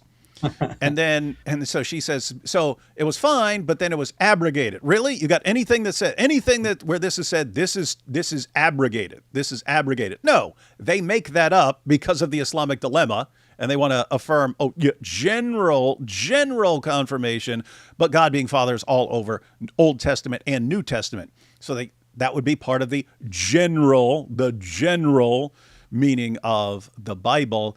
And and then she wants to say, but God used to be fine being called Baal, and so then he changed it so he can abrogate a name. Total nonsense. And she gets called on that, and then it's, well, there can be something better than being called sons and daughters of God. So what's that? Of course, what the heck are you talking about? Yeah. By the way, it's so funny because she's talking about Isaiah 56. Well, it's Isaiah 54 where God says that. So the word Baal can mean master, Lord, but also means husband as well. And so Isaiah 54, that's where God says he's their husband. It uses the word Baal. There, the same exact word that she's saying God in Hosea, which was before the time of Isaiah, supposedly abrogated. So Hosea is supposedly abrogating Baal from usage, and then Isaiah, who comes after, God speaks through Isaiah saying, "I'm your husband," which is same word. And then she goes, "Oh, and by the way, and also two chapters after God, well, obviously, like in the original, it's not chapters like in the same scroll. Like a little bit later, God says that there's a better name. There's a better name. What does she think that? I don't even know what she's getting at here. What does she think the name is? What does she think that this better name is? What does Korra think it is? Is it Allah? Is that what? Is that the? What does she think? I don't know. I have no idea where she's going with this. Yeah, it's better, man. It's just completely generic. The God. It's so much better. All right. Yeah. Asking because we're talking about abrogation. Correct. Hold on. Let me finish right quick. That I will give you guys a name better than sons and daughters, right? So let me ask you, what is the name better than sons and daughters that Isaiah 56 is speaking about? How is that relevant? I'm asking because we're talking about abrogation. Correct. Hold on, let me finish right quick, and then I'll let you have the floor. I really want to know what this correct sense that Allah can be referred. What's up?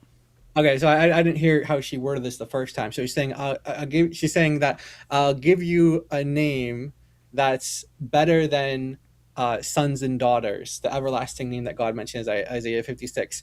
But so I think what she's thinking is, I mean, she didn't say it, but I think what she's thinking is servants or slaves is better than sons and daughters. Yeah, Doesn't that remind you of the words of Jesus when he says, Muslims? Oh, is it Muslims? No, I'm guessing that's if she wants to say that what would be better. It better would be called Muslims. Yeah, but they were supposedly all Muslims already. That's what they were already Muslims. So, all right, let's see. Let me back this up. And I mean, Christina's doing the get over here again, right? Yeah. She did the get over here, right? No. Why are you saying that this is okay, right? Yeah. Not all these gymnastics. Watch Christina here, guys. She pulls her famous get over here. Speaking about. How is that relevant? I'm asking Because we're talking about what is abrogation. correct? Hold on, let me finish Yep. right quick, and then I'll let you have the floor. I really want to know what this correct sense that Allah can be referred to as a father is, and if so, can Allah also be referred to as a mother? No. Why? Well, the answer is because there is no well-established. Ooh. Guys, you catch oh my goodness, you catch that? Oh, I want to play that again. I might want to play that 5 times. So if you're saying, just a metaphorical sense, well, can we call Allah mother?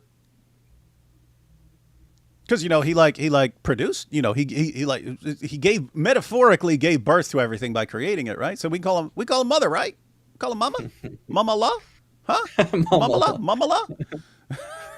She's just, I don't know what's going to happen after this, but she is already just like massively burnt up here. This is bad, guys. Everything she's saying is wrong and qualifies her as a kafir, spreading kufr to her fellow Muslims. And Muslims, yay, great job, Korra, because we can't admit that you're really screwing up here. And he says explicitly that I will give you guys a name better than sons and daughters, right? So let me ask you, what is the name better than sons and daughters that Isaiah 56 is speaking about? How is that relevant? I'm asking because we're talking about what is abrogation. correct? Hold on, let me finish Yep. right quick, and then I'll let you have the floor. I really want to. What's up? Also in Isaiah, God is referred to as Father as well. So what is she talking about? She thinks that is there gonna, I'm trying to think where she's going with this. Like, does he think that sons and daughters is gonna as it's gonna be abrogated? Like God is not gonna have that relationship anymore, even though God Himself is called the Father in Isaiah. But anyway, yeah. So no, it's just weird because he says, "I'll give you a name better, a memorial and a name better than sons and daughters. I'll give you an everlasting name." Everlasting name. Yeah. Yeah. So. And she's apparently thinking this is what, abrogating sons and daughters. This is, I don't know. I have no idea what she's going. Let's find out.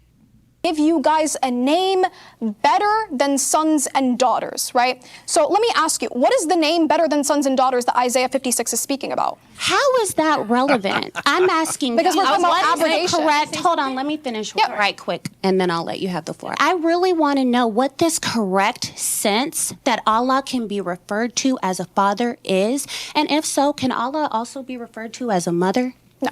Why? Well, the answer is because there is no well-established evidence that that was ever allowed. The reason why I am even granting that in a sense is because you can make a historical case that this was something that took place in the time of the children of Israel. Now, Is it correct?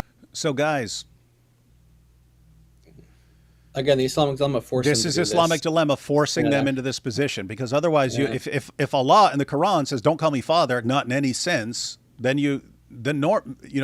10, 15 years ago, Muslims would have just said, okay, everywhere that God is called Father in the Bible, Old Testament or New Testament, it was all corrupted. It was all corrupted because God doesn't let you call him Father, period.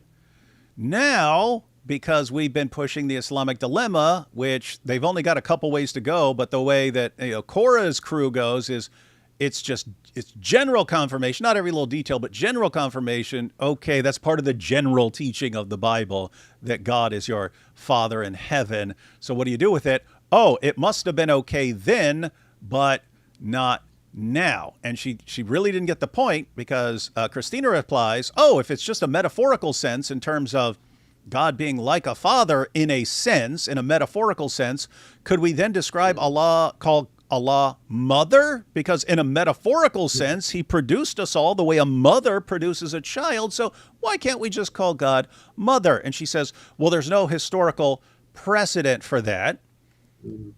And you're missing the point. If it was okay to refer to God as Father in a metaphorical sense, it's because a metaphorical meaning was okay. Well, guess what? You can also have a metaphorical meaning. You can also have a metaphorical meaning of God being mother. Yeah. And by the way, you even do have precedent for that in the Bible. Like even with, I want to gather you as a hen gathers her young and stuff like that. Okay. Yeah. Yep. Uh-oh. That's true.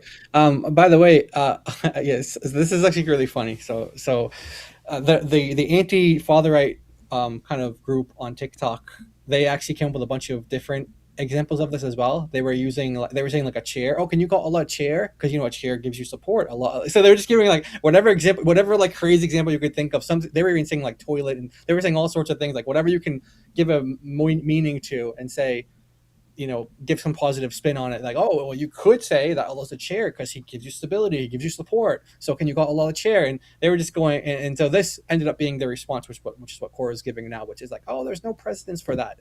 And but like you said, the concept, the principle is there. If the idea is that this could have a metaphorical meaning to where it is communicating, something that God is in a positive way, even though it's not literally, it's not literally the case, but it kind of conveys this true meaning, then you can do it. And so that principle applies. Then you have all these different things. Hey, Jai, let's see if you get this right. What's the Dawa guy's favorite chapter in the book of Isaiah? 42. 42, you say? Hey. Yeah. By golly, I think I'm going to have to put this up on the screen. Uh-oh. Might need this up on the screen, Jai. Okay. All right. No. What chapter did you say their favorite was? Isaiah 42. They love it. Their favorite chapter. And didn't Korra just bring up Isaiah 40? Yeah. I mean, the book of Isaiah? 56. Yeah. And isn't 56. She trying to build her case on something from Isaiah here? She sure is. Huh. Okay. Let me get this up. Wasn't intending on that because we didn't know this was going to happen. But since they brought it up, I had to go grab the passage, guys. You ready for this? We grabbed the Korah to beat. Now we grabbed Isaiah. Okay, let's see. You see this? Okay. You see this? Servant of the Lord, right? There's their favorite passage in Isaiah because they twist this into a prophecy about Muhammad. So they have to grant that this is the word of God, right? Yeah. So this has to be the word of God. This is their main prophecy from the book of Isaiah. And this is one of the two earliest claims that we know of about Muhammad in the Bible. So we've got Ibn Ishaq using the Gospel of John, and we have in the Hadith where Muhammad's companions were asked, where is he in the Torah? And they go to Isaiah 42. Why is this relevant? Well, let's just keep reading here. Okay, so this is the word of God, everyone. This is the word of God according to Muslims. Word of God according to Muslims.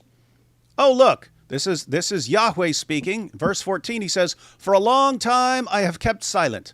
I have been quiet and held myself back. But now, like a woman in childbirth, woman in childbirth, a.k.a. a mother, I cry out, I gasp and pant. I will lay waste the mountains and hills. So he's describing it like again, a woman giving birth, right? Mm-hmm. Like, oh, this is really, really, really, really, really a dramatic, painful situation here. But that's how. So, sorry, Korra, you do have biblical precedent in the exact same book you brought up in the very favorite chapter in that book that Muslim Dawa clowns love to go to, and God compares himself to a mother giving childbirth. Oof. So following the exact same reasoning that she just defended, we can call Allah mother, right? Yes. The very book she appealed to as well. And Jai, do you recall the Quran abrogating that Allah can be called mother? Don't call me mother. So that one wasn't abrogated. So you can only call Allah mother, but not father now, because father was abrogated, mother wasn't. Thank you, Korra. You are doing a bang-up job here, sister. Ooh, that's tough. This is painful. All right, guys, we got a new response to the Allah. Now we're gonna have the Motherites now. We got the Motherites, the Fatherites, and now we're gonna have Korra leading the charge of the Motherites. Korra the Kafir, Kafir Korra leading the Motherites. Oh my goodness, boy. This is awesome stuff. Awesome stuff. All right, let's get back into this. That if I'm the one speaking, so if we established evidence that was ever allowed, the reason why I am even referred to as a father is, and if so, can Allah also be referred to as a mother? No. Why? So, the answer is because there is no well-established evidence that was ever allowed. The reason why I am even granting that in a sense is because you can make a historical case that this was something that took place in the time of the children of Israel. Now, we just showed you in the book you went to, in your favorite chapter, the favorite chapter of all Dawa clowns. Uh-oh. Look. Hey, here we go. So we got Allah is Mother Lilith. Hang on. We had some good comments coming in. So we got Allah. Oh wow. You have we got Kitab, and you have the mother of the book, and you have we got Kafir Korra strikes again. Mother writes, Allah is a mummy. Oh wow. Allah's new name acquired, Mama. Dude, Mama. We're not letting this go. No. Oh, look, we got Sugar Mama. Oh wow. Mommy Allah. We're not letting them get away with this, guys. We're not letting them get away. We're not letting them get away from this ever. I can't believe it's in Isaiah too, the very book that in their favorite chapter. Their favorite chapter. Wow. Allah is mummy, according to Korra. Oh gosh, wow. This is bad. Muslims. These are the guys you're cheering for, and now Allah's a mommy. Oh wow. No, not father, but mama. In the time of the children of Israel. Now, is it correct in that time? That if I'm the one speaking, so referred to as a mother. No. Why? So, the answer is because there is no well-established evidence that was ever allowed. The reason why I am even granting that in a sense is because you can make a historical case that this was something that took place in the time of the children of Israel. Now, and so, Korra, yes. You're ignorant of what it says because you just memorizing the script that guys are giving you. But if we could make the case. And you can't even deny it. What are you going to do? Toss out Isaiah 42? It was made up. Isaiah 42? They got to reject it now. That's in Bukhari. That's in Bukhari. That's from God. And by the way, I want to emphasize even more. I want to emphasize even more on this that this is because of the Islamic dilemma. When she's saying historical evidence, what's the historical evidence? The Bible. That's the evidence. Like, this is the evidence that she's going to, and she's saying that this is actually, you're able to make a case based on what the Bible says, and she's forced to do that because of the Islamic dilemma. So Allahumma, that's what. Wow. Yeah, there you go, guys. Allah has acquired a new name, a new movement have been given birth to. The Motherites. Yo, Allah does have a hijab. Oh, that's true. We're gonna make sense of all this. Hey, look what we got here. We got LadyLogic. Hey, LadyLogic. Thank you for that. You just forced Korra to admit that Allah is a mommy. You just inspired a whole new movement. No, seriously, this is like. Can you imagine? I almost didn't watch this because I wanted to get to the one the Muslims are saying the crucifixion. I almost didn't watch this, and here we check it out, and you've got Korra proving that for all time now we can make fun of their argument by saying that according to their argument, Allah's a mama, and that wasn't abrogated. Allah didn't say don't call him mama, but it's never been abrogated. It still applies. Allah's a mama, mama Allah. Wow. Okay, perfect. Okay, perfect. That's what someone say. Hey, you just proved that Allah's a mama. Oh, well, perfect. Hey, you know how they have the shirt with Uthman and it says "What's the debate?" They should have a shirt with a silhouette of and then say okay, perfect. and then put like a mother. We do something with this. We'll do something with this. I got some ideas. Look at this. Jenna equals Mother Big right Mama's. ideas. Jenna equals Big Mama's house. Big Mama. The Islamic dilemma. Look at this. Look at this. Is Allah half brain? Then this is why you got to read the comments, man. Oh, that's awesome. They think of stuff like Dilemma. I'm a pretty creative No. guy sometimes when it comes to making fun of stuff, but they come up with all kinds of things, man. Yeah, I'm Dude, gonna have I to. love that. The Islamic dilemma. That needs to be. That's perfect. The Islamic dilemma. That is perfect. Whoever did that was a genius idea. The Oh, my Islamic goodness. dilemma, and then you play this clip, and you put like a bunch of other Muslim clips from the father rights, and then you show them the mama dilemma. We got to roll with this one, man. We got to roll Oh, with this one forever. We got the father rights and the mother rights now. The mother rights. Yeah, everyone. Tons of awesome comments there. I'm going to go through them later, and we'll put something together. We'll put something together. We're gonna This is screenshot classic. these. This is classic. No, I'm not going to screenshot it. I'm just going to say it Yeah, the all and comment. take credit for it. That's what I do. People come up with funny stuff. I say it, and then everyone says, "Oh, David, you're so funny." And I don't tell them, "Hey, I stole it from everyone else." I'm saying you screenshot so you can go back, you reference it later on. You just, Oh, yeah. So you know. No, because no, I could go through the chat later on. So I'll go through the chat and I'll take notes on everything, come up with all the hilarious things, and then we'll start the new clan of the mother rights. Thank you, Korra. Korra. I in 1,000 years would have never thought of this. I would have never thought of this ever. I would have never thought. Like Wow. Christina brought it up. So can you call God a mother? No. And then when Korra denied it, I was like, there are some passages where wait a minute. And I Yeah. pulled it up. And I didn't remember where it was from. It's in Isaiah, but and then I look at it. Wait, 42? It's in 42 where he said that? The Oh. same book. The same book. Oh, wow. The Thank you. Mummites have been born. The mother rights. Oh, my rights. goodness. Jenna is Big Mama's house. Big Mama law. You're never getting away from this, Korra. You're going down in history. This is what you will be remembered for forever, Korra. Forever. These That's are what good she's days. put on history as the motherite, the motherite, the And mother that- of the motherite. And that's in addition to her already being a kafir. That's true. Yeah. So she's a kafir. It's like these need to be called count the ways. Count how many ways Korra becomes a kafir in every one of these little debates. And the Muslims just don't care because they're struggling so bad right now. They have to root for everyone.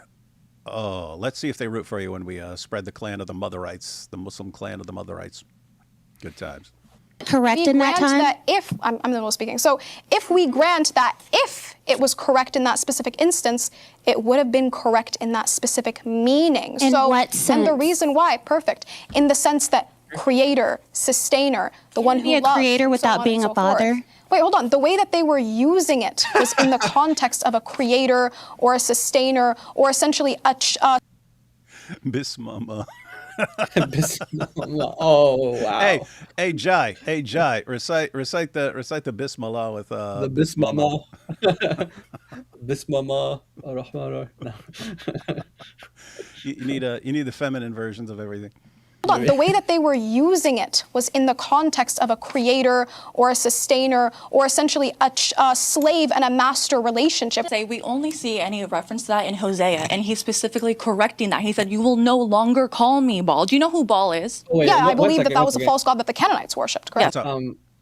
She's saying that father just meant, in the Old Testament times, the times of children of Israel where it was allowed, that she said it only meant like a slave to master kind of relationship. So it's kind of funny. She knows what we say about the Quran and she's trying to paint it onto the Bible. But Jesus actually specifically rejects that. He says the difference between a servant, a slave, and a son. He said a servant does not abide in the house forever, but a son does. So there's a difference, Korra, between what Jesus defines a son as, a child of God as, and a slave as. So it's not what she's saying. I know she's trying really hard, and she's being fed this stuff as well. Obviously, none of these ideas are original to her. She's just being fed this stuff. But just think about it. Think about it. Korra. Okay, Got to go to some better trainers, Korra, because I mean, look who she's working with. You are swimming in an ocean of shirk right now. All thanks to who? Who told you? Malik? Did Malik do this to you? Malik? We told you what would happen if you stick with Malik. We told you. And now you're going down in history as the person who started this response. Do you have any clue what this is going to do to the father rights? Notice, as we pointed out multiple times. Yeah. So, I mean, think about this, right? You've got all these like new Muslim apologists who are father rights because they start saying, okay, yeah, since the Quran is affirming, in a general sense, the Jewish and Christian scriptures and God is a father everywhere in those scriptures. Yep, we have to grant that God is a father, but that doesn't line up with Islam, so it was abrogated. And they love going that because they want to block the objection. Well, now, Korra, thanks to you and LadyLogic for making you say this. Mm-hmm. Now, when they say, what, it's okay to call him a father, they're all cooked. Everyone's going to be saying this instantly. Yeah, he's a mother now. So Allah's a mother, right? Allah's mama, and he didn't abrogate that. Oh, my goodness. Because, guys, that is the go-to response. There's no precedence for this. There's no historical evidence. Well, David just showed you Isaiah 42. There you go. It's right there. Bring that to them. And there you go. The mother right movement has been birthed. There is no God but Mama Law. And Muhammad is his. Muhammad is his messenger. Oh, yeah, Jay Smith was reading it wrong. It's actually Muhammad. Hey, look, and that's called the Shihada. I told you these guys are smart, man. These guys are awesome. Man, oh, this is so cool. And guys, I'm just glancing over at the stuff people are saying. And this is what everyone's coming up with. This is going to be an awesome video. Thank you, Korra. Thank you. This is genius, man. This is amazing. Legendary. You are legend status now, Korra. Legend status. Or essentially a slave and a master relationship. We only see any reference to that in Hosea, and he's specifically correcting that. He said, you will no longer call me Baal. Do you know who Baal is? Yeah, I believe that was a false god that the Canaanites worshipped, correct? Yes, and they were a false god that they were doing sex orgies with. Do you believe that at any point in time that God, Yahweh, the Father, was okay with... No. Okay, so... Absolutely not. So he never allowed for them to call him Baal. But what does Baal mean? You tell me. Okay, does Baal not mean husband? It does, but... Okay, perfect. So do you believe that there was ever an instance in which that name would have been okay to have been used prior to, for example, this being a false god that the Canaanites worshipped? Hey, Korra, if you're saying that the real meaning is that it's okay to refer, at one point, to refer to Allah as husband, can we refer to him as wife? Uh-oh. Hey, look at this. Your mama joke suddenly has a different meaning from a Muslim point of view. And hey, so this was the battle of your mama. This is what it was all about. That's what I'm saying. This is the battle of your mama, right? They were fighting over whether they should just call Allah mama from now on. the historic battle of this was the father rights and the mother that was so you had the Muslims march out, and then the other guys were just saying your mama, you guys worship your mama, what's wrong with you, your mama, and they fought the battle of your mama. That is wow. It makes sense now. It is rare. It is rare because we've been through everything. It's rare to come up with something this epic, and it's new. It's just totally new. we didn't have this before. Now we've got something huge. Wow. Thank you. Hey, Korra, you got not the mother of believers. You got smoked on everything else. I've heard Muslims think you did well in the debate about the crucifixion, but no matter what happens, this is what you'll be remembered for. Wow. So hats off to you for going there. Let's see. Is the meaning correct? I'm not sure what you're asking exactly. Yeah, so when we say Baal, you agree that we're not... Yahweh allowing them to call him under the name of Baal. Absolutely. But also, I also want to just say right now, you started the prompt with Jesus was a Muslim, and then you changed it to a question. Why don't you believe Jesus is a Muslim? The burden of proof is on you to tell us, all 20 Christians. And by the way, this is good because I mean, Christina was like, "Get over here!" Right? She's like, "Nope, no, you're going off topic." But she's doing it too. This woman's doing it too. She's calling her back, and she's like recapping. topic, Do you realize what you yeah. did? You start off with this claim, we respond, you go in this direction, then we respond, then you go here, and then you go here. Yeah. It's the Dawa dodge, guys. Remember back to the first topic, she did it like 5 times, like literally 5 times. And so here she is doing it again and again. And yeah, that was my thing too as well. Like as soon as I heard that, I was like, wait, she's putting the burden on them when she's the one making the claim. That she should be the one defending something here. Imagine denying your queen of heaven. Oh boy, here we go. The name of Baal. Absolutely. But also, I also wanted to say right now, you started the prompt with Jesus was a Muslim, and then Hey, wait! Someone said it's the hikmah, the ma hikmah. They said Korra has the hikmah. We got your mama so stupid she's a law. That's what started the war, man. That's what started the war. We got Mashila. Oh my goodness. And everyone here dying laughing here. Get ready, because guys, we're seeing this. This is brand new. We're seeing this for the first time. We're realizing all the sick burns are going to be able to come up with as a result of this, and looking forward to it. I don't even want to finish watching this. I want to go get started on a video about this, but we'll go ahead. Someone said her imama is going to be proud of her. Her imama. One second. Uh-oh. Oh, No, where'd it go? I just lost it. Oh, here you go. The tampons on the leather strap of the anus. Oh, that one's too far. He said he saw it was going too far. Too far, man. Too far. That would go. Oh my goodness. Oh wow. These are awesome. Oh, Baal means mommy, you see. This is the proof. Oh, thank you, Korra. Can you believe I almost didn't even do this, man? Dude, we would have had this awesomeness, man. This is one of the best. This is one of the best. It's one of the best live streams ever because of this, in terms of how fun it is. You see how God works? You see how God works? It's amazing. Awesome. Mama Hadi. Here we go. I agree that we we're don't see not. Yahweh allowing them to call him under the name of Baal. Absolutely. But also, I also wanted to say right now, you started the prompt with Jesus was a Muslim, and then you changed it to a question. Why don't you believe Jesus is a Muslim? The burden of proof is on you to tell us, all 20 Christians in this room today, why do you believe Jesus was a Muslim? Because you're making a claim about our Lord and Savior. So the burden of proof is on you. Perfect. The reason why I asked why you guys don't believe is because I wanted to let you guys start leading the conversation, right? And giving your reasons why. But we can go. Hey, you wanted them to start leading. You liking where they led you, Korra? Because they led you into all kinds of shirk and a future legendary response that Christians around the world will be using forever. Endless your mama jokes every time you guys bring up this fatherite stuff. That's what you get. That's what you get for letting them lead you, and then they cornered you senseless.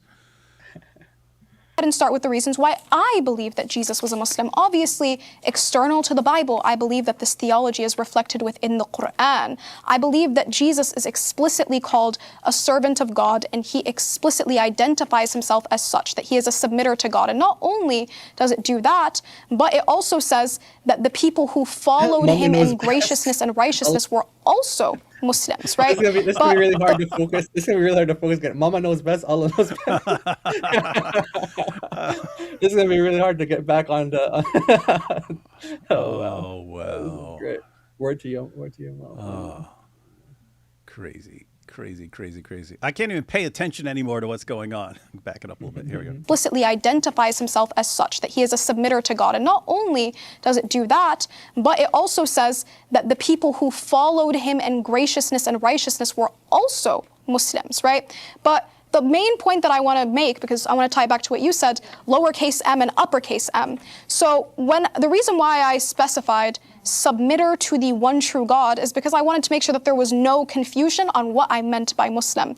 When I say Muslim, I don't mean somebody who does pilgrimage and somebody who gives zakats today and somebody who accepts the Quran. I got to back it up. I can't even pay attention, guys. All right, Me neither. I have to ignore your comments. We got to ignore the comments. Yeah. We can review them later. We have this, but I like this. We could get hats or shirts that say "Mama, make Allah mother again." Get it, Mama, make Allah mother again, guys. That's the movement. That's the Motherite movement. The Motherite movement that Korra started. Oh, wow. The reason why I specified submitter to the one true God is because I wanted to make sure that there was no confusion on what I meant by Muslim. When I say Muslim, I don't mean somebody who does pilgrimage and somebody who gives zakats today and somebody who accepts the Quran and so on and so forth, because we believe in different shari'ahs for different people. And sharia means law. Different laws for different people. So for different people, specific things were obligatory. We believe that when Jesus came, he abrogated some things from the law before him and he made permissible some things. That's a difference in law. So in the time of Jesus, what it would have meant to be a Muslim would be to abide by the revelation that he was given by God in that specific time. And obviously, I believe that. And in Surah 19, it also says that Jesus was proclaiming that he was a blessing everywhere he went. So you guys agree that Jesus is a blessing? Let me ask you a question before you ask us another question. Yeah, so for example, why would I say Moses is a Muslim? If he comes from, the Old Testament, the Torah does not reflect at all anything the Quran says. And so I just am confused right now because it just doesn't make sense. The religion came centuries after Jesus was here. So I'm lost. Like, I don't understand. That would be like me saying, I'm Chinese. Yeah, and then 600 years later, they're like, no, you African. It's like, yeah. They're just making fun of her now. Hey, look at this muto with your mama. Oh, gosh. They're just clowning on Korra now. This is one of the best things I've ever seen in my entire life, man. Why were people hyping this up? This should be way more exciting. This is like the best one. We're gonna hype it, Jai. We're gonna hype it. We need to make some stuff. We need to make some stuff. Oh, yeah. Wow. Great. I'm like, man, I got tears. I'm crying. Oh man, this is hilarious. Oh wow. I'm crying. And I've only looked at like a fraction of the comments. I'm gonna go through them all later. Oh my goodness, this is. Hang on, let's take a breather here for a second. go through some super chats. Mum's the word. Oh.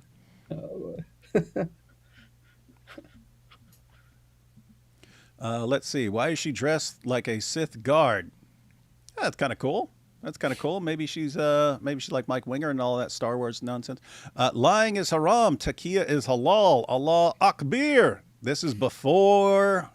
I'm sure this would have been a mother joke if it had been. Yep. Because Allah abandoned all his children, he owes child support, but he's broke and needs a loan. Won't somebody give him a goodly loan? He needs a goodly loan. Dawa guys saying the women are dressed unbiblically. Meanwhile, their hero is committing shirk like it's a sport. The auto mom. The auto mom. You are so toast, Korra. You are so toast. You are in so much trouble right now. I did a good job in this debate. You just destroyed their main response to the Islamic dilemma with this. Every time they try and bring it up now, it's going to be endless Yamama jokes. And you did this by thinking you could go, by Malik convincing you, yeah, you could do it, Korra. You could do it. Hey, chat, can Korra do it? Hey, chat, can Korra do it? Allah does not want to pay child support. That is very powerful. How would you counter Muslims saying Matthew 2:23 is not in the Old Testament? Korra is on her channel saying this is a false prophecy. If you said Muslims, if it was an atheist or something saying that, I would actually respond. If it's Muslims saying it, I'm gonna say Islamic dilemma. What are you doing? You're complaining about the scriptures that your God affirms as his inspired word. That's how I would respond. Yeah, exactly. Yeah, this is anyway, we don't have to go into too much detail, but it's not saying one prophet, it's saying the prophets as a whole. And you go back to Isaiah 11, the netzer, the branch, and you look at all that, like Jeremiah talks about the branch, Zechariah talks about the branch, all the prophets talking about this branch. Isaiah 11, it's called the netzer. It's like a play on words, and that's what it means. He'll be called a Nazarene. He's the branch, the one that comes. Yeah, so that's the one. That's the Messiah. It's basically a messianic title. It's a messianic title.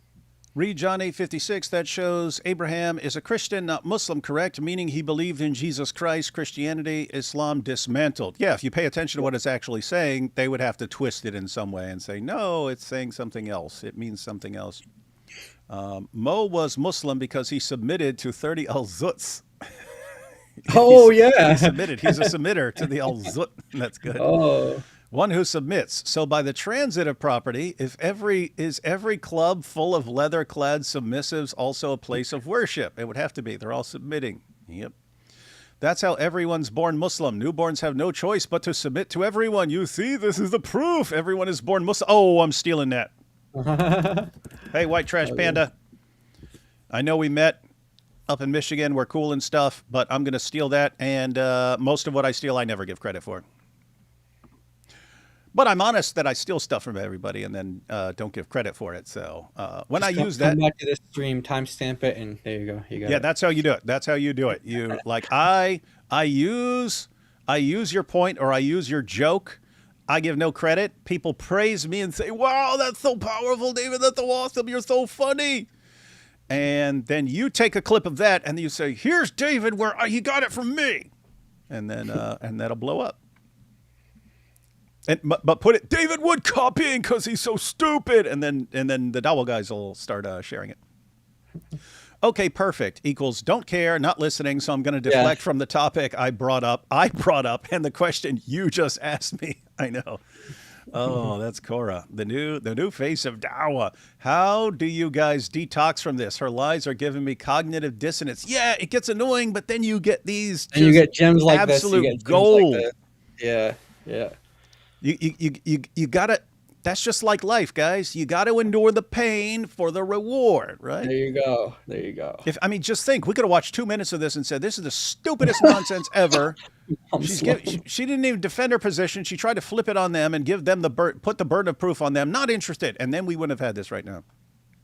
If Mojab is the king of Dawah, David is the armchair general of apologetics. Yeah. That's why it's just crazy that we do better than him when it's just like off the cuff and I don't know what to do, man. People who believe in Hey, Nordine, as soon as I see Yajuj and Majuj. People who believe in Yajuj and Majuj need prayer, not arguments. You don't argue with people who are out of their minds. You need to restore their sanity. Well, Nordine, first of all, most Muslims here have no clue what you're talking about. They're not familiar with this. They don't know about this stuff. So we have to bring it up to them, show them why it's stupid and insane first, and then see how they react. Even worse, Matthew 23:9 says that you are to call no one else Father but God, relevant both to this discussion and the Orthobros. She's the red ninja of the Kafir clan, now the Mama clan. It was the Kafir clan first, now it's the Mama clan. Allah is solid from waist down, metaphorically. Yeah. All famous people before Islam were Muslims. Alexander is also praying to Allah in the Quran. Humanity's greatest king was Muslim, so Jesus was Muslim too. Lol. This is Islam, guys. That's Islam. The Council of Korra. The Council of Korra over there. The Motherite doctrine of the Motherite came from. Your point about Muslims going to the Bible and just picking and choosing is incredibly accurate. Zakir Naik, when interviewed by Sneeko, said that he has over 200 verses from Hindu scriptures of prophecy. 200 verses from Hindu scriptures of prophecies of Muhammad. Yep, he does. He argues that with Hindus. I've seen him do that. Yeah, I've seen him do that. And why shouldn't he? He's a Hindu.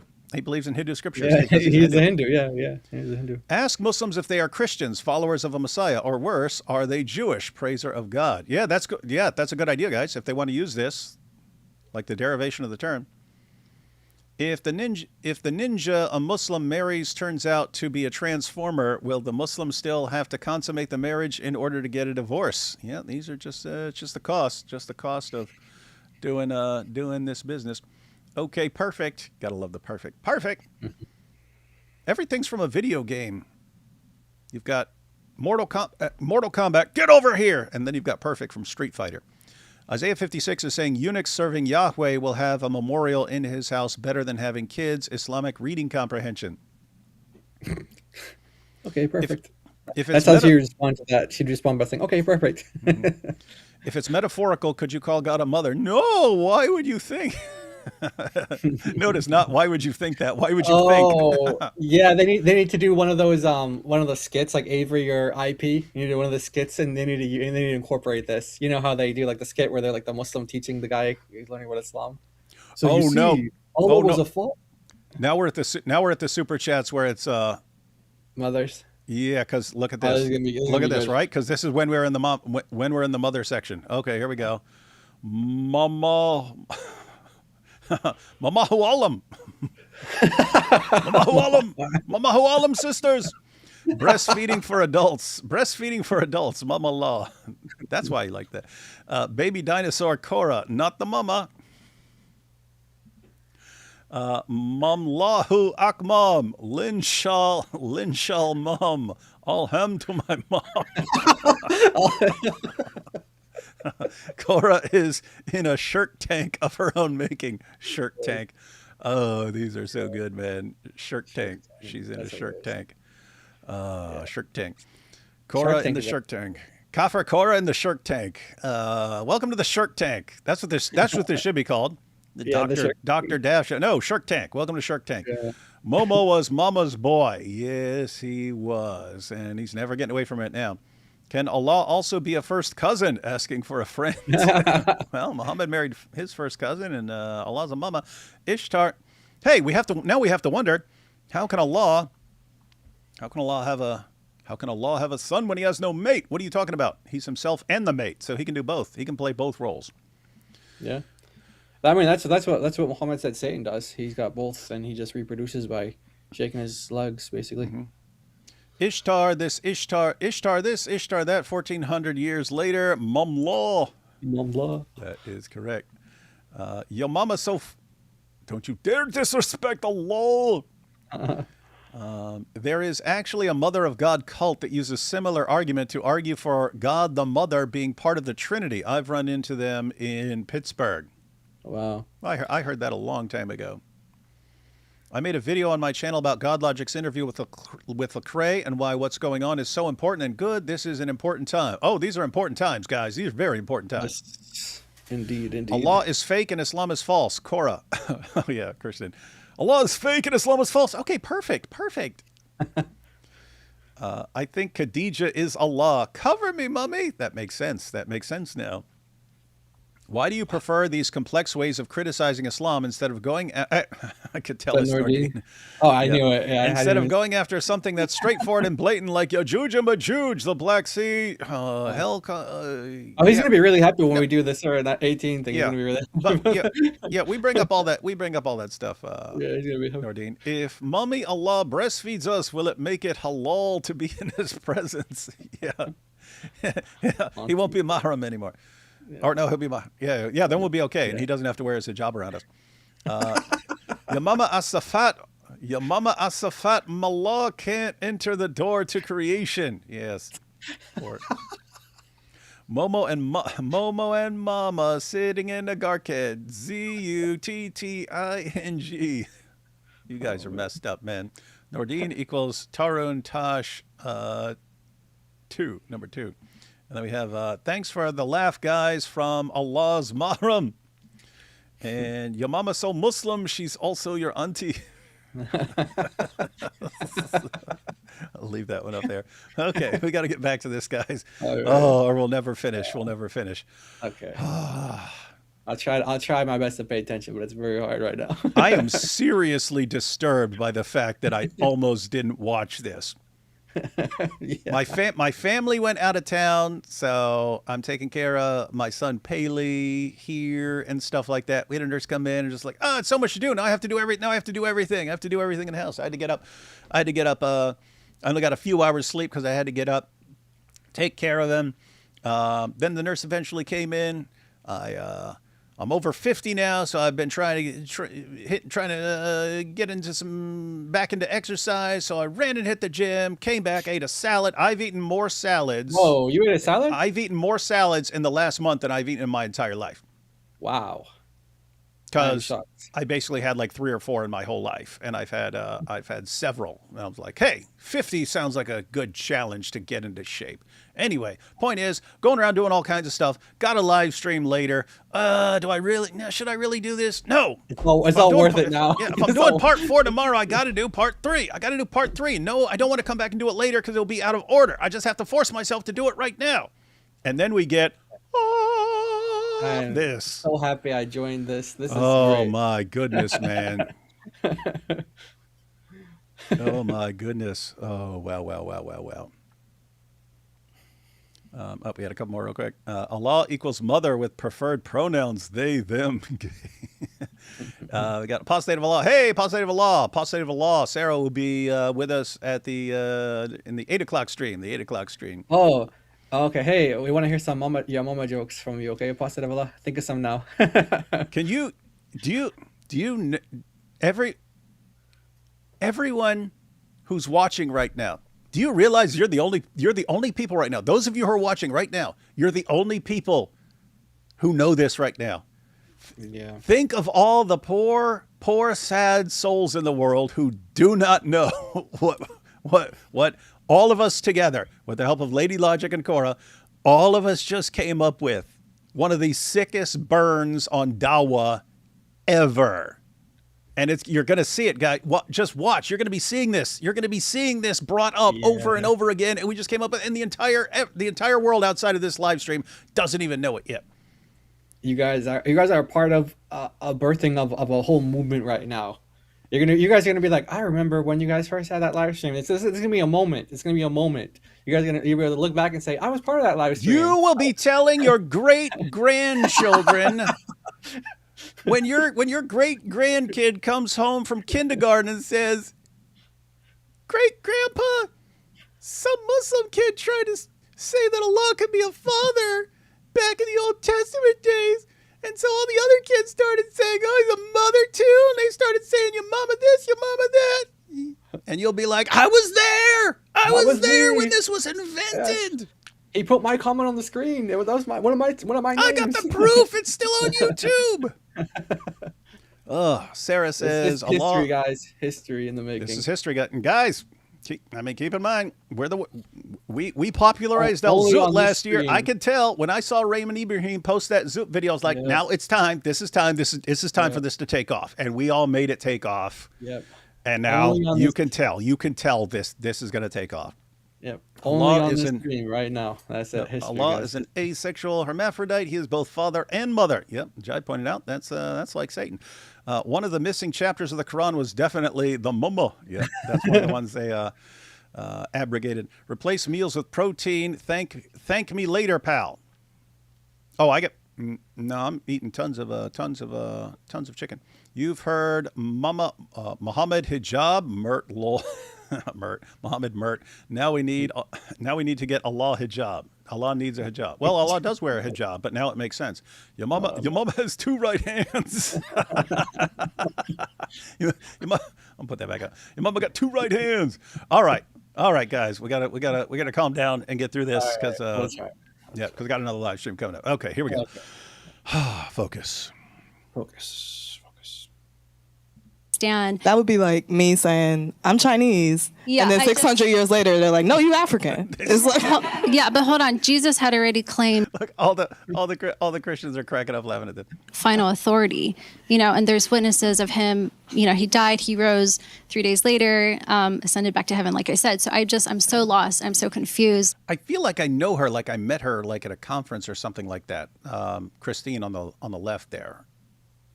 She's just unless I've met someone who's very, very similar. She sounds very familiar.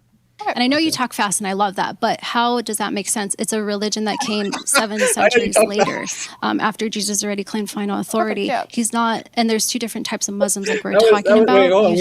We need to pause with that. We need to appreciate that. That was a great comment right there. She's like, I know you talk fast. It's like she's making this like killer point, and he's like, "I know you talk fast, but you're gonna respond to this one, okay?"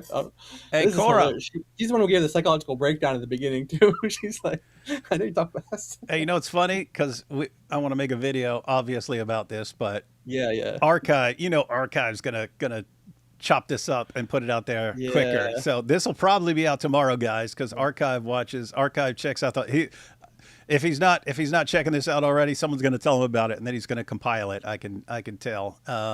But oh man, good times.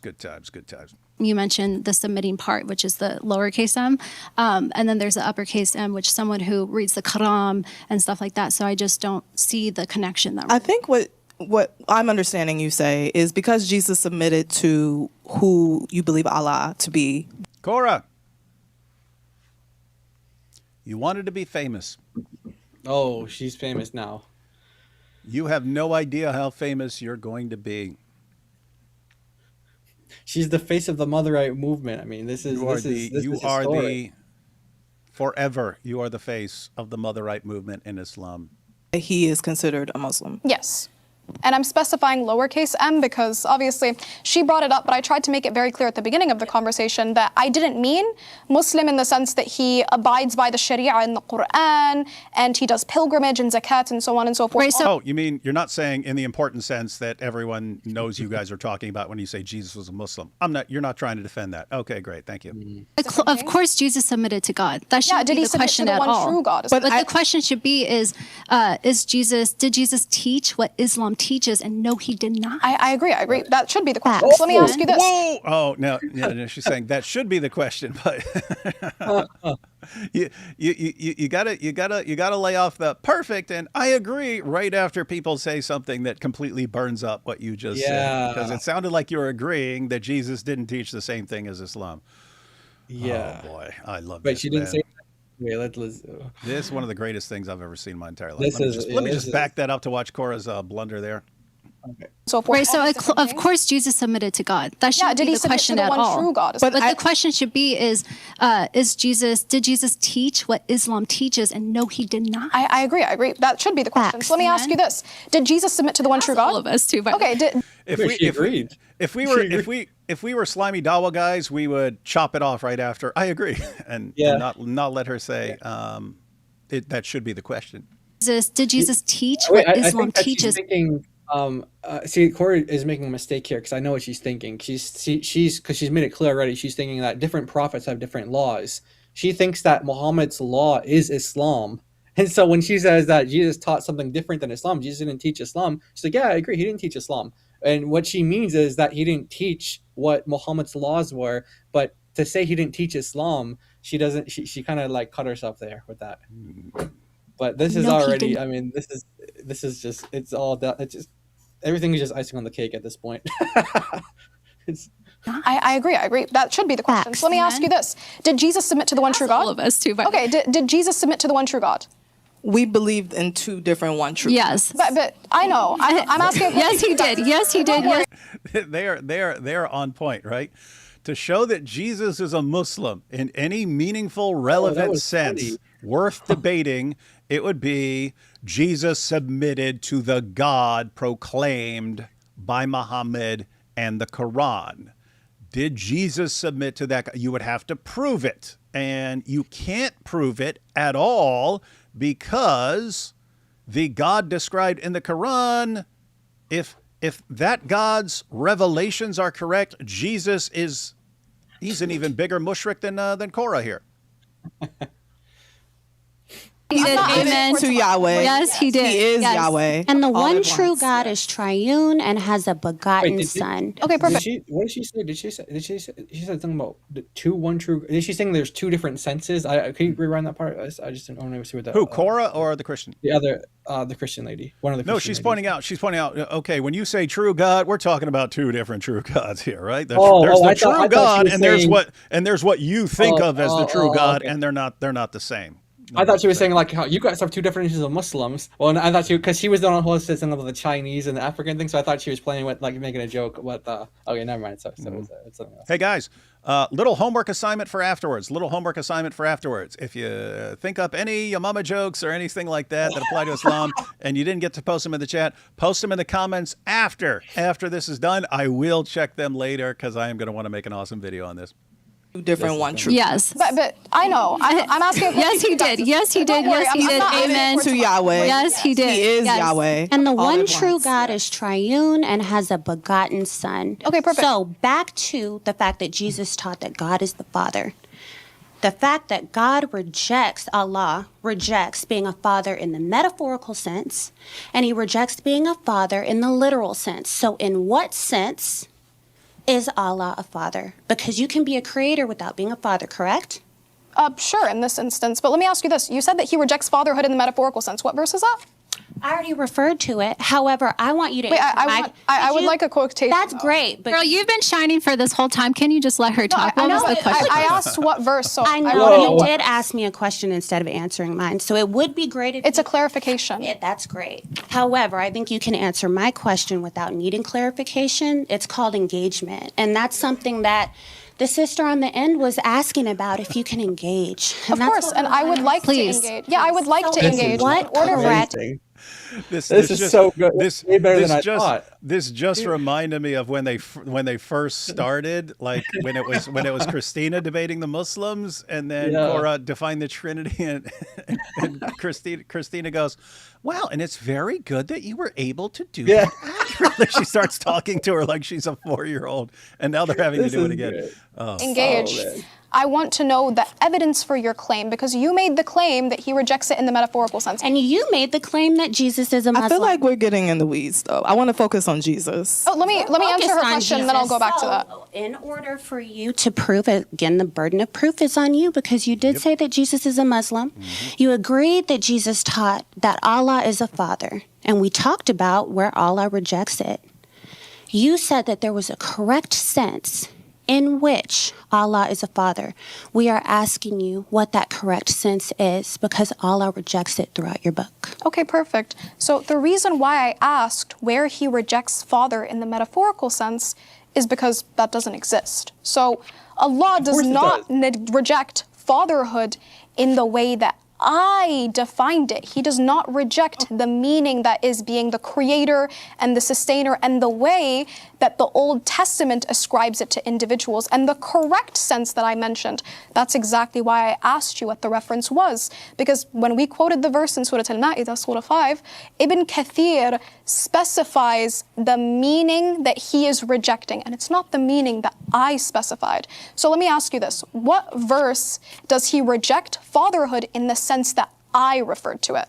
There is no verse where father is connected to being a creator. That is why I asked you the question, can you be a creator without being a father?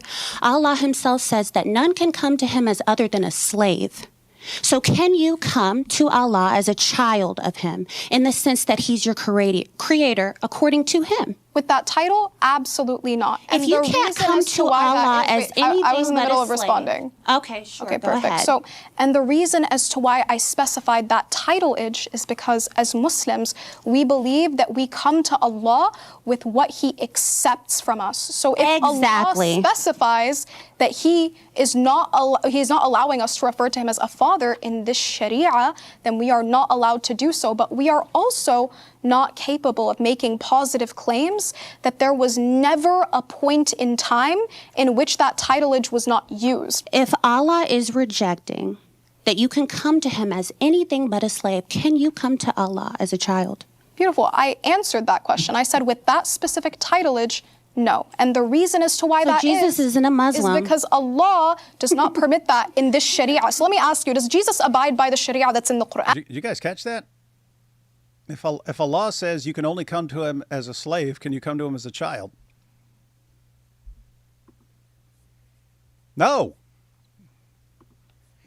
Or does he abide by the Sharia that was Absolutely given to him? not. That's another reason why he's not a Muslim. What you guys are having to do, because the claim is made in the Quran, is you're having to go back and try to reconcile something that Muhammad said that is blatantly wrong. Muhammad obviously didn't know the contents of the Bible well enough to know that this claim would completely fall apart. And Go ahead. I was going to say, and what you're asking us to do is to listen to Muhammad, who came 600 years after, as opposed to the eyewitness testimonies of the apostles who were with Jesus, who said that he claimed to be God, that he was not a Muslim, that he came to fulfill the old covenant. He was a Jew. He wasn't a Christian. He was a Jew who fulfilled the old law, and then he came and he fulfilled it by saying, "I am the Son of God." In John 5:18, he says, "I'm the Father." John specifically says that they wanted to kill him because he claims to be one with God. He claims to be one with God, and that's why they wanted to kill him. And what does he say after that, though? Verse what? Verse. So you're quoting John 10. 30. Yeah, you're John 5:18. Okay. That they wanted to. John wrote that they wanted to kill him because he claimed to be one with God. He claimed to. That says because you claim to be the Son of God. So the one she's quoting, she's saying claim to be one with God. That's where they say you call yourself the Son of God.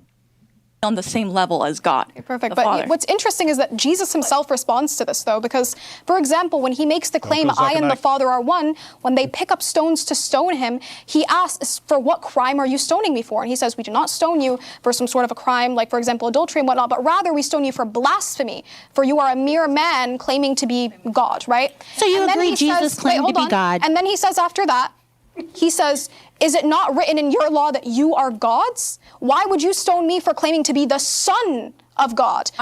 Wait, now this is just insane. This is just insane if you actually understand what Jesus is talking about there. But you can just grant right there, right? So Jesus, quoting a psalm, says you are gods. So Korra just granted that Jesus said that people are gods. By the way, everyone, that's not a.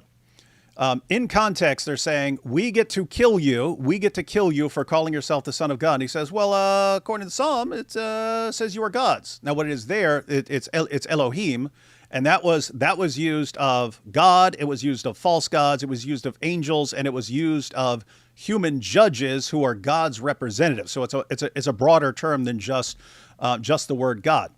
But the point Jesus is making there is you can't kill someone. You can't give someone a death sentence just for saying the words. You have to show that it's false and that the title doesn't actually come from God, right? Mm-hmm. So you need to show that I'm not allowed to use this of myself, because you'd have to show that I'm wrong if you wanted to execute me. And to prove that, he says, well, even in the Psalm, he gives human rulers the title Elohim, and so you wouldn't kill them. You're going to kill them for that? You're going to kill them? God said it about them. Therefore, you can't execute someone on that. You have to show that it doesn't actually come from God. That's the point he's making. But according to her, Jesus said, you're gods. That's how she made it sound. Jesus, hey, you're all gods. I'm a son of God. You're all gods. Or everyone's a god. That's what the Muslim Jesus said? Yeah, she just destroyed Islam once again. Korra annihilated us. And this is the point. They're so desperate to attack Jesus that they'll destroy Islam in the process, and they just don't care.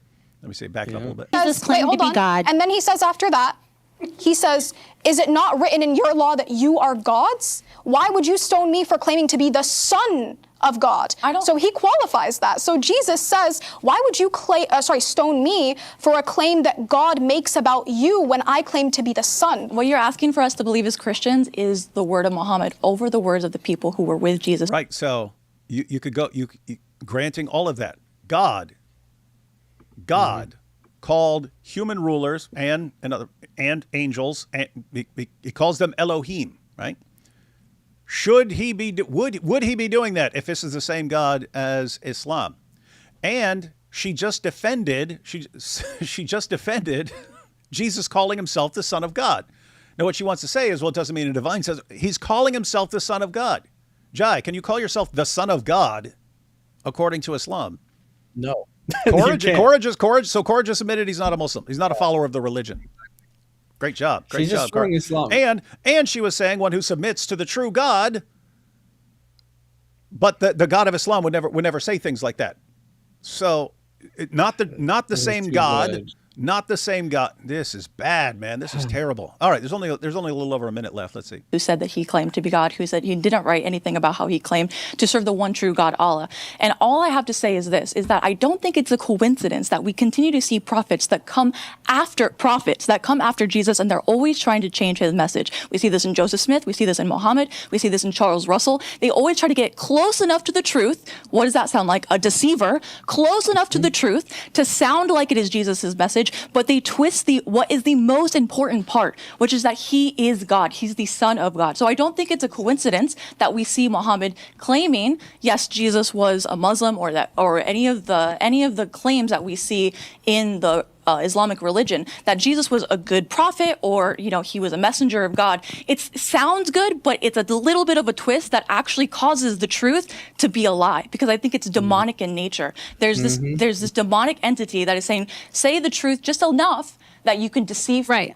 And we need to, really quickly, and we need to understand one thing. It's always going to be a little circle between me and I and us, right? So in the Quran, Jesus is a servant. He's a prophet of God. But in the Bible, he is known to be Jesus, Lord and Savior. He forgave sin. He allowed to be worshipped. So no matter what, there's going to be a little thing right now. So that was a massacre. That was great. Hey, this is amazing. Hey, anyone see any reason at all to think Jesus is a Muslim out of that? Nope. I saw zero reasons. You know what's crazy? I just because we're at 1,400 right now. We're at 1,400 people watching. I went and glanced at Hijab's stream again. He's got people calling in. He's doing live call-in. 739 people watching, guys. He dropped. He dropped. People are leaving his live stream to come watch ours. And this is his weekly premiere. This is his new plan for getting out of bankruptcy and being able to sue LadyLogic. I'll just do shows and it will be the most popular show in the world, and no one's watching. And the only people who are watching want to see someone burn him up again, and they're probably all screen recording because they know he's going to delete it afterwards after he gets humiliated again. These are good times, ladies and gentlemen. These are good times. Amazing. Amazing. All right, got a bolt here. So let's take these last super chats. Momlins are going to hate this. Momlins. Korra the mosque father of Mama Law. Your mama's so Muslim, her God only got half a brain. Korra once heard Shema and got confused. Mom Law is mom and Korra is her fast talker. Yeah, that's the new Shihada. Mom Law is one and let's see. I'm not tracking how Korra began the mother rights. Yep. Oh, you have to rewind. It's a great story. Yep. So she made an argument for why it was okay to call Allah Father in Bible times, and the exact same reasoning would show that Allah is a mother metaphorically. It's father metaphorically because he creates, but would be mother metaphorically.